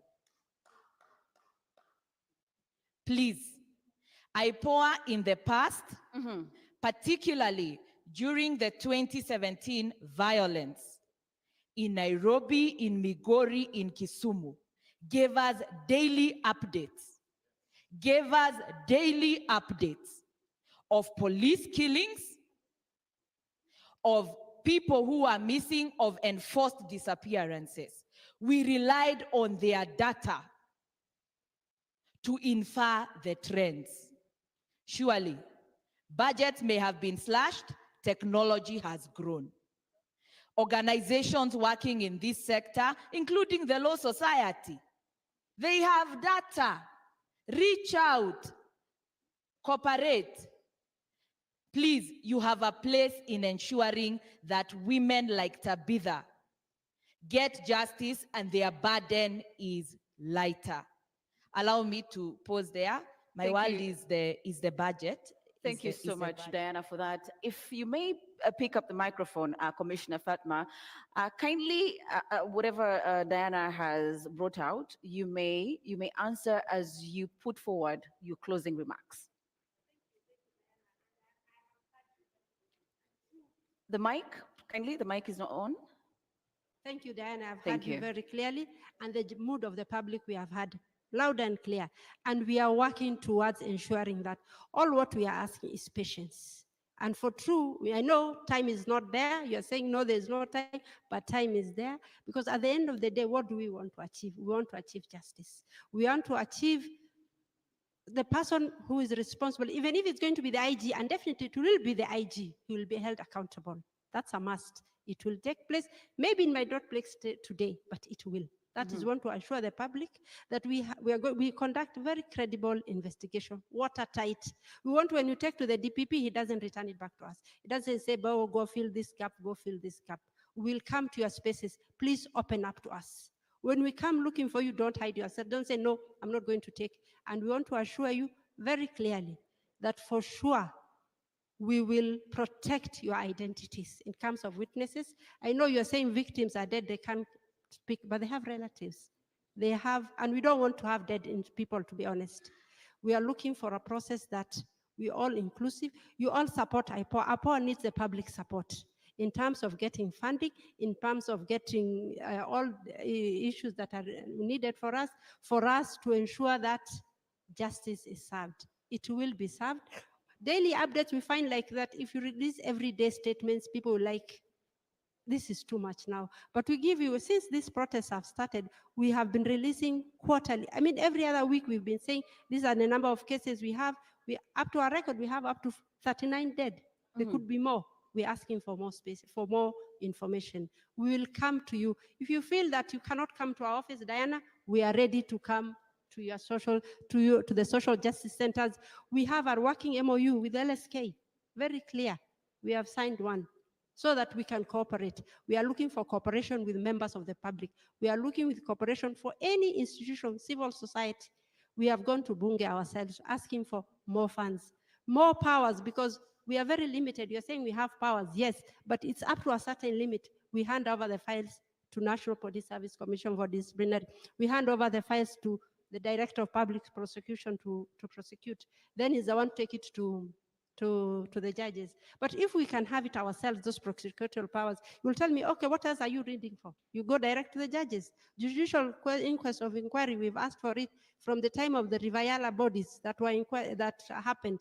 We have not kept quiet, and we are not sleeping on the job. What we need is cooperation from the public. We want patience from the public. I know you'd want answers immediately. You want us to arrest so and so. We have no powers to arrest, but we are asking for every information. We write to the IG on a daily basis to ask to give us, like when we are monitoring, when we say we monitor police operations, we monitor and investigate police operations. And when you investigate, you monitor the operations, you ask them to give us the deployment. Who was on that street? Who was on that, the deployment for the officers that were taking in that process on that day. So those are the things we are looking for. Here we're asking to come to us. We also have a psychosocial support system that can help, because we all need it ourselves. Even hearing from you now, myself, I think I also need counseling because it's too much to bear. And we're all in this together. I'm sure today when we go home, we'll all feel and say, and you're not alone. You are all in this together. So that's my closing remarks. Thank you so much, Fatma, Commissioner Fatma. As you take up the mic, Tess, kindly give us your closing remarks, and picking off from what Commissioner has said, they're looking for cooperation, they're looking for information. Thank you very much. In the public eye, the last time we had faith in IPOA, as she has mentioned, was 2017 and 2018. If IPOA wants to redeem itself, she is saying that they give us weekly updates. Why don't you give us daily updates? These killings are being done every day. These abductions are happening hour per hour, not weekly. If you want to redeem your image to the public, remember you are acting on behalf of the public from the delegated power we gave you as we the people. Give us those daily updates. We do not wish to see updates tomorrow on Twitter, the IPOA Twitter handle saying we could not trace Ogunda to record a statement. You can find Ogunda. You can find those abductees. Yes, we do have an MOU with LSK, but have they written to us to help them to get the information on the ground? No. So if IPOA wants to redeem itself, please take up the mantle. Do your work independently as per the powers you've been given by the people of the Republic of Kenya through the IPOA Act. Go on the ground, investigate, get to know. And I'm sure once we start seeing you on the ground, we will willingly come, restore your image, and we will willingly cooperate, because we want, as we are saying, we do not want dialogue. We want action. We are tired of dialogue. We want action. If we start seeing action tomorrow, all of us will flock at IPOA's office. All of us, myself included, because we have been victims as well. We've been followed by plainclothes police. We don't even know who they are. But if I go and nothing is being done, so that is what we are asking. And as Kenyans, we will cooperate. My final submissions. I'm speaking as an advocate and also as a member of the Republic of Kenya. And as we want to ask Dr. Ruto, the president, as you go to bed tonight, remember the words of J.F. Kennedy.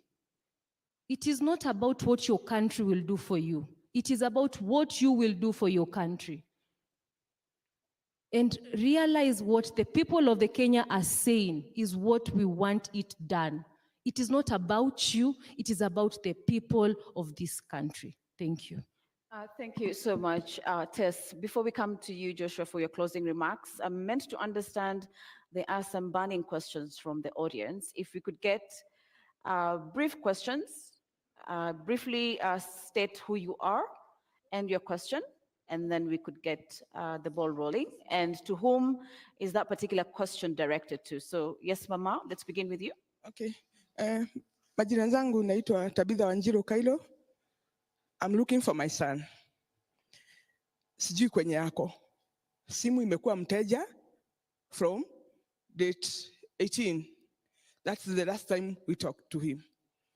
Na juu ya hii mambo iko, I was calling kumwambia kuongea kuhusu maandamano, na ndio nikapata mtoto wangu hayuko ako mteja. From that time nimekuwa nikizunguka, nimeenda hospitali zote zenye ziko around. Alikuwa na Kamweki, nimeenda hospitali zote, nimeenda mochari, nimeenda police station, na to make the matter worse, ile kitu inaniuma, nimeripoti na nimeripoti Kasarani police station. Hakuna usaidizi yoyote unapewa. As a Kenyan, nafaa kufanya nini? Kama mzazi wa Mwangi, nafaa kufanya nini mimi? Cause ile kitu nafaa kufuata, ile njia nafaa kufuata ya kwenda kuripoti a missing child, umefanya. Unaenda unapata police amekaa na unamwambia mtoto wako amekosekana for this time na umeripoti, na hakuna kitu anakusaidia nayo. Anakuambia kuna data inafaa kutoka kwa Safaricom. You never know. Haujai kuwa in that scene again. Hujui utaenda wapi, hujui utaanza wapi, hujui utamalizia wapi. You can imagine hizo masiku zote unalala, unaamuka, unaenda kutafuta mtoto wako. Unaenda hospitali, unaenda mpaka unaanza kuamsha wale watu wenye wako wamelala wamejifunika. Uone kama mtoto wako alipatwa na shida yoyote ama aliumia kwa maandamano, ako kwa hospitali. You can imagine venye tunaenda through. Familia, kila mtu ako kwa pande yake, ingine pande yake akitafuta mtoto. Na kuna government. Kuna ile kitu unafaa kufuata. Kuna wale watu wanafaa kutafuta missing person. Kuna data, kuna technology. How can sasa utaenda ukitafuta, unaenda ukiangalia everybody. Uangalia kama huyo ni mtoto wako. Utafanya nini? Ukienda kwa police station anakuangalia, hakushughuliki, unatafuta njia zenye anaweza kukusaidia nazo, anakuambia hana gari ya kwenda sijui kuangalia nini, utoe sasa ni utafute pesa umpe. What is this? Kenya, makosa yetu ni nini? Makosa yangu kama mama ni nini? Makosa ya mtoto wangu ni nini? Ni kuwa tu Mkenya. Ni nini alifanya mbaya? Kutokelezea kwa barabara kama alikuwa ametokelezea kwa barabara. Ni alifanya makosa gani? Na ni light yake. Ukiona mahali unafinyika as a Kenyan, kuna light ya kuandamana. Mimi Joseph Mwangi Kairo, mimi mzazi, kwa nini napitishiwa uchungu kama huyo nikiwa mzazi? Tukiwa familia, kwa nini tunapitishiwa uchungu kama hiyo? Kwa nini? Sisi tunafaa kuwa tumesaidiwa. My question is, na zizo na direct to wakubwa wa Kenya hii. Kama ni mtoto wa Ruto angekuwa amepotea, all those days angekuwa saizi amepatikana. Juu kuna venye data zenye zinafaa kutumiwa apatikane. Lakini juu ni mtoto wa maskini, na lakini ni maskini Mkenya, ama Kenya ambaye niko na national ID ya Kenya. Mtoto wangu ako national ID ya Kenya. Cause yeye ni mtoto wa Kenya, anafaa kutafutwa kama venye wa Ruto anafaa kutafutwa. Kama wale wakubwa wengine, mtoto wangu anafaa kutafutwa in the same venye anafaa kutafutwa. Hakuna Mkenya mdogo, hakuna Mkenya mkubwa. Juu maisha ni maisha. Mimi mtoto wa Ruto hawezi kuwa mtoto wangu. Mwangi wangu hawezi kuwa wa Ruto. So I'm looking for justice for my son. Nitafutiwe mtoto wangu, nipewe mtoto wangu, nipewe mtoto wangu. Hiyo ndio uchungu yenye niko nayo kama mama. Thank you so much, Tabitha. There she is seeking, of course, her son Mwangi. And of course, from LSK, would like you to answer where she would get help, and from IPOA, if you could. But let's take a round of other questions. Yes, the guy there next. Please make it brief. Good afternoon.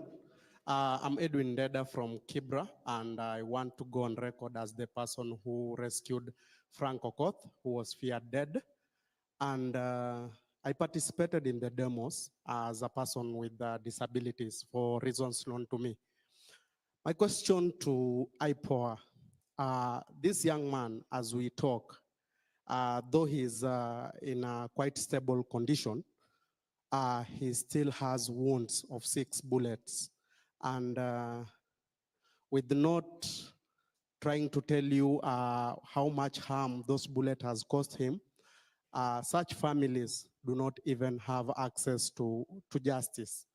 So you find someone like me, I have to come to avenues like these ones so that I can also amplify their voices. So my question to IPOA is, because part of his life, or 70% of his life has been disoriented, how are you going to help this young man who in the first place was feared dead, and the reason is because he did not have an ID, and you know, if someone dies, the only identification to his relatives is taking the fingerprints.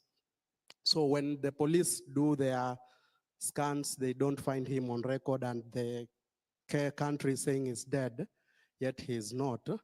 How are you coming to also make sure that he's not only protected, but is also able to acquire all those documents that were part of the reason as to why he was on the street? On the second question, we understand that there are people who either helped other demonstrators to go to the streets against their own wish, because there were two occasions. Some people were participating on demos online. Others went to the street. But there was those ones who did not want to go. But because he's a young man, a form ndo imetokea, haezi acha form. So how are we going to hold those people accountable? Thank you. Thank you so much. Let's take one more burning. I want a lady, if there is a lady in the room. A lady. Okay, let me get the guy to the front here. The one in blue, light blue shirt. Thank you. This one. This one. Thank you. Thank you so much. My name is Lerionka Tupunya Sunkuli.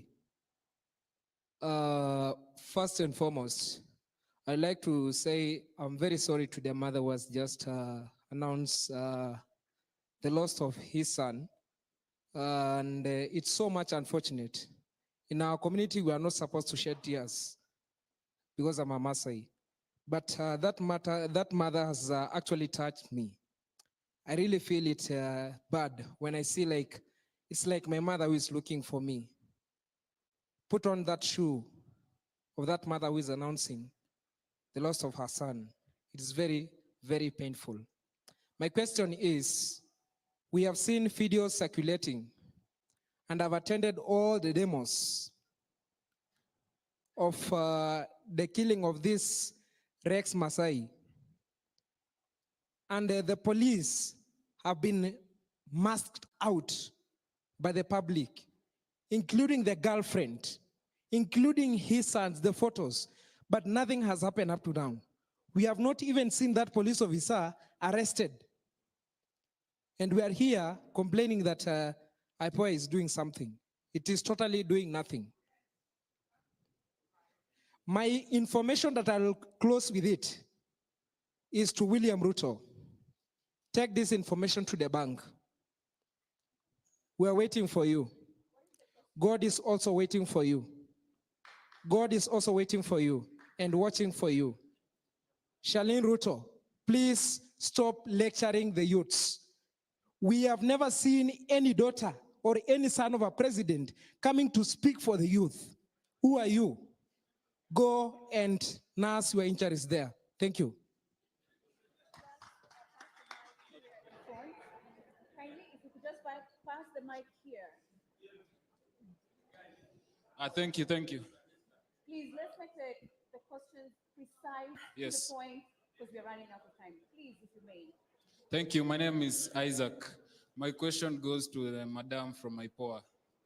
There are photos, videos circulating online. I believe you have seen them.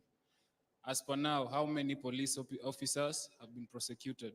Number two, last year during Azimio demos, very many people were killed. The issues were reported to IPOA. Even photo evidences were there.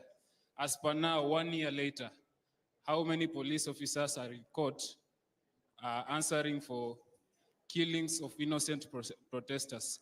And are we expecting any action anytime soon as per concerning people that were killed in the recent demos? If not, when are you guys from IPOA resigning, going home, so that we can disband that IPOA, we create a system that functions. Thank you. Anguka nayo. Please, let's ensure that your questions are very brief because of time. Kindly, the lady, and then we will close at that point. Thank you. Good afternoon. My name is Ruth Ambogo, and mine is just to make a very brief statement. I happen to be one of the people who have been actively taking care of the people, some of the victims who went through whatever they went through during these demonstrations. And from my observation, all I would say is that these people need the support of the community. You know, sometimes what happens is that when someone, for instance, is abducted and found, people now go quiet and think that all is well. These people need beyond telling them pole. These people need you to act beyond asking them questions about what they went through. They need your support. They need your presence. Some of them need you to physically come and sit with them and just, spend some time with them. So if you hear or know of any of your friends, close friends, distant friends, who have gone through these horrendous experiences, find some time, look for them, but most importantly, do not bombard them with questions about what they went through. At their own time, they will tell you, and in their own fashion, they will explain to you what they've been through, but that support is very necessary. And the support should go beyond psychological support. Some of them need financial support. Some of them need to relocate from where they currently, or where they used to live, because they're not safe where they used to live. I hope you guys get me, right? And I'll donate 30 seconds to the LSK member to ask a question. Because we're running out of time, I would like Commissioner to answer kindly. Let me throw in just 1 second question. I want the Commissioner to give us an update. They are saying they have confirmed 39 people were killed. Were they involved in the pathologist? Have they recovered the pathologist report, ballistic report to know where the guns came from, where the bullets came from? Those are the things we want to know so that we're able to know who are the guys we are going after. So they're not just stories of action. And so we want to know, what have you done with the data? Thank you so much. So please, Commissioner Fatma, if you could, a lot of the questions were directed to you. The first one from Mama Mwangi, if you could, as IPOA, as an oversight authority, how can you help her to find his son? And then there was another one that was directed to you from a gentleman that was seated in the middle. There's a guy that has lost much of his ability to do anything, 70%. How do you ensure of his safety even as he continues to give information to IPOA? And what are some of the financial support from your organization that you can be able to accord the guy? And then the other question that came from the other end is, what are some of the cases as IPOA has instituted so far, and how many police are behind bars?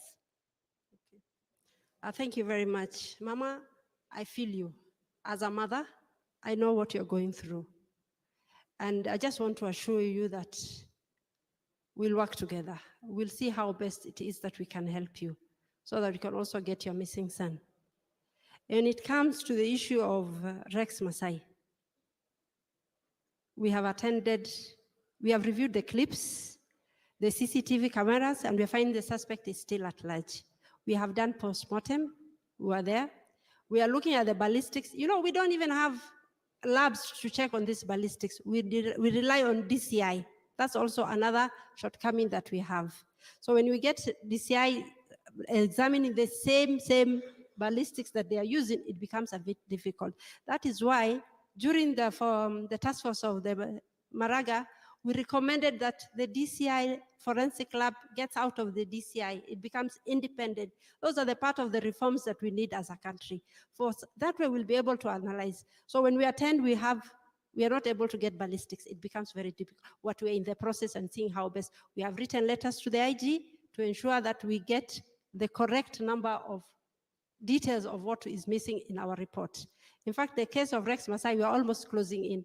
And at the end of the day, I want to assure members of the public, we will get justice for Rex and all the 39 or 40 members who died of this Kenyan Republic. Postmortems we have attended. We are recording statements. At the end of the day, we'll assure you that we'll have justice. I think that's where I want to leave it at. Thank you so And, much, yeah. Commissioner Fatma. LSK, be brief in terms of what are the helps that you can be able to give in relation to Thabita, who is seeking her son. Thank you very much. My mother, it is unfortunate that for the past 2 weeks, you have not been able to sleep because you don't know where your son is. In law, we have a recourse of habeas application. After this, we'll be able to come and get in touch with you, and we get all the details, and we proceed to file a matter on habeas application. Because as it has been narrated, it happened during the Mandamano, and it is known it is the police who are abducting. So we are going after them in that habeas application to produce him. Thank you. Thank you so much, Tess. Let's get the closing remarks from Joshua as we wind up this session. Of course, the discussions are ongoing on Twitter, formerly now called X, so you can continue the conversation there. But Joshua, on your closing remarks, what is your call on action to the leaders that are listening and watching today? IPOA, the members of IPOA, your difference, the difference between you and CSS is just time. So, the former CSS, yeah. So please get to work. Don't be lazy. Do that which you're paid to do, because you are getting your salaries from the Kenyan people. To my fellow young people, especially those who were abducted and found alive, I would love to encourage you to come out and speak. Because if you don't speak, if you don't tell people what is really happening, what this government, the police are really perpetuating, then no one is going to know the dark side of the police and the government at large. To everyone else, do not be deluded by the two things that have been done. Do not be cheated that because the cabinet secretaries have been dismissed, that because the finance bill 2024 was dropped or rejected, then someone is meaning well for you. They are not. Because if they did, we would not have gotten to a point where after killings, after abductions, after torture and everything, then the perpetrators are calling for dialogue. If they wanted dialogue, that should have been done way before. If they indeed meant well for the people of Kenya and they wanted to engage the young people and act upon their requests and demands, they should have done this. I mean, to the very latest, should have been the first Tuesday when we went to the streets. Otherwise, they waited for a second protest, a third, and a fourth for them to act and to tell you that we are going for a dialogue. It's not going to work. They have not changed. They are the same people. They are the same people, the same characters, and they will be making the same decisions. Right now, they will make something that makes you happy to make you think that they're going to change. They're not going to change. Let us heed to the call to focus on the bigger goal, which is an overhaul of this government and let them go home. Because ultimately, no condition is permanent. Ruto must go, and this is a just cause. And when the cause is just, conquer we must. Please help me say that. When the cause is just, when the cause is just, when the cause is just, when the cause is just, and indeed we shall conquer. Thank you. Thank you so much, Joshua, for that powerful closing remarks. At this point, I'd like to close. Oh, you didn't? No. Oh, thank you. Mine is twofold. One, in addition to IPOA, the NIS is also supposed to have a similar oversight body under section 66 and 67. It has never been operationalized despite numerous court rulings. The National Intelligence intelligence service. That's a major area. Then the second area is, and the chair of the students at KSL has clearly indicated that this revolution is being given to us with a lot of trickery and treachery. When the president rejected the finance bill, we all felt a sense of a win. But the following day, he signed something called the Appropriations Act. That gives him full powers to spend the budget that he created with the wrong priorities and so on. He said he needed to do it before June. People, that is a lie. The Constitution anticipates that we can close a financial year without an Appropriations Act. And thereafter, the government will only be allowed to spend 50% until a proper Appropriations Act has been passed. He has said he will amend it using a supplementary budget. Supplementary budget is for additions, not for deletions. Please, let us demand a new budget that has the people's priorities. Otherwise, he still has all the money to continue violating us. Thank you. Thank you so much, Diana, for those closing remarks. We thank you for sharing and the discussions that we've had. And we wish you well, Joshua, even as you seek justice for what was netted against you. So at this point, I'd like to invite the LSK president, Faith Odhiambo, to come and give her closing remarks. Thank you so much.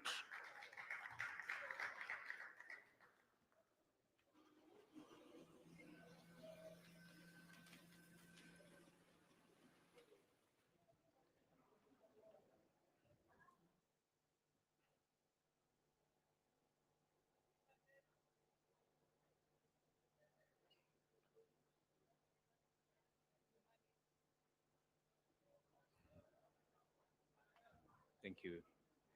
Good job you're doing. How are you?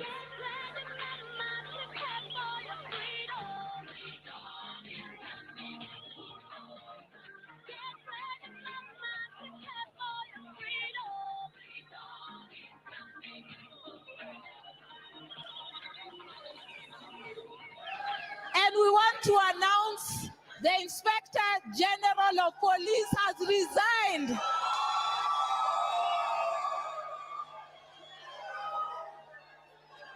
People's power, people's power.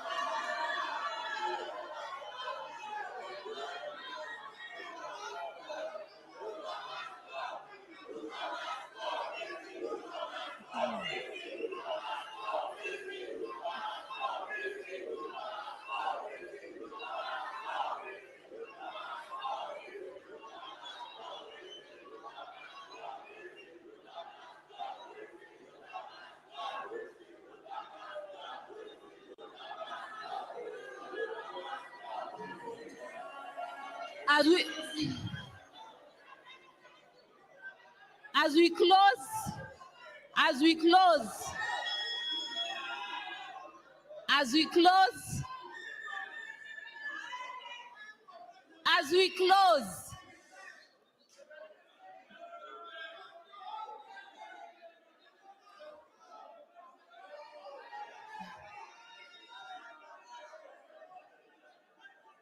as we close, give me 2 minutes, 2 minutes, 2 minutes.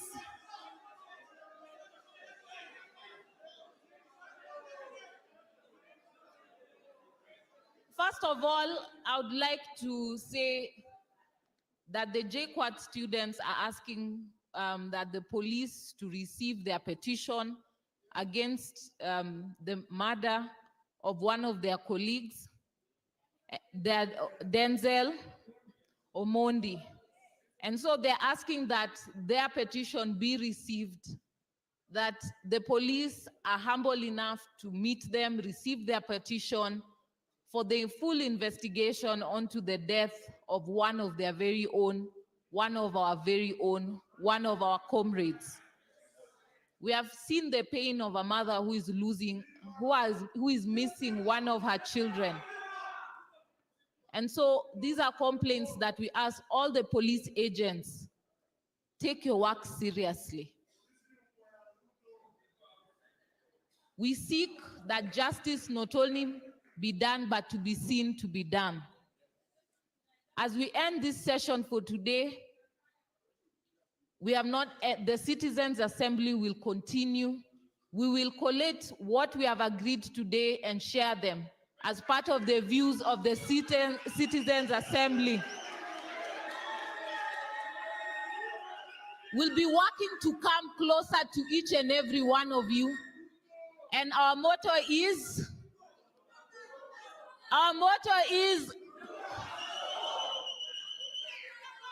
we are leaving no man behind. We will leave no man behind. So we invite one of our very own to end this session. Wenye hawatusikii tutafanya nini? Tutaanguka nayo. Viva, comrades, viva! Viva, comrades, viva! I want us to take a 1 minute moment of silence for all the lives that we have lost. We are going to say their names, and when we say their names, you're going to say viva in their honor. Denzel Omondi, Brian Lemayan Kasaine, Austin Makoha, Mike Kihunga, Kelvin Madanga, and all the people whose lives have lost. Tutasonga kwa mapinduzi, tukomboe Kenya na wananchi wote. Social justice tupe uwezo. DJ. Haya, tutaimba wimbo wa mapambano. We'll raise our left hands in honor of our country.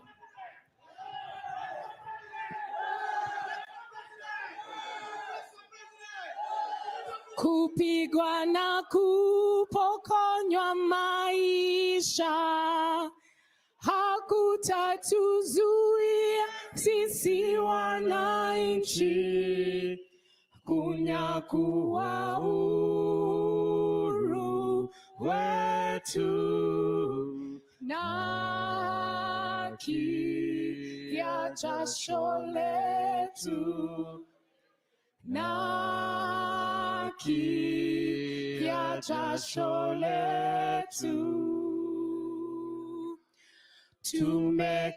Tumekataa kupiga magoti mbele ya wauaji. Bila shaka sisi pia ni watu, hali ya utumwa tumeikataa.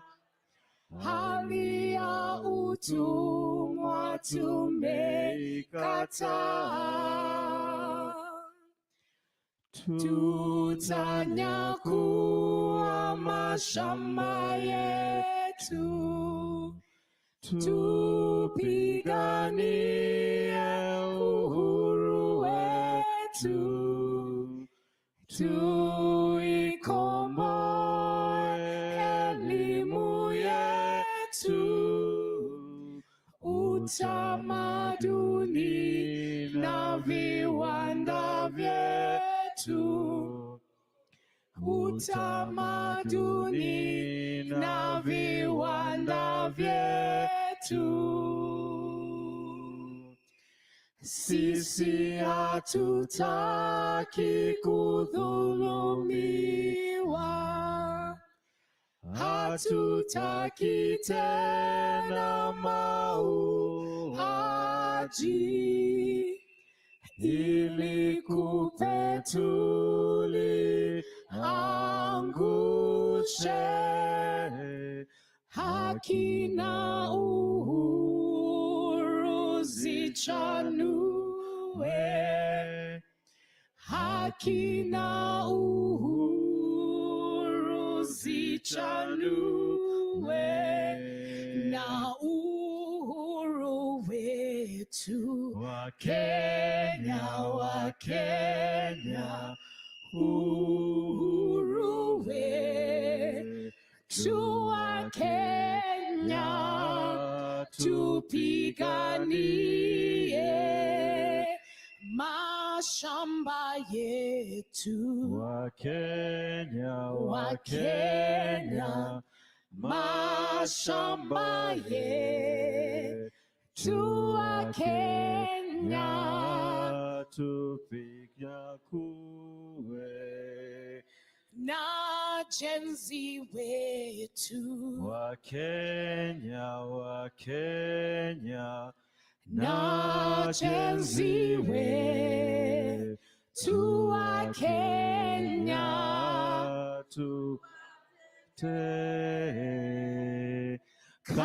katiba yetu wa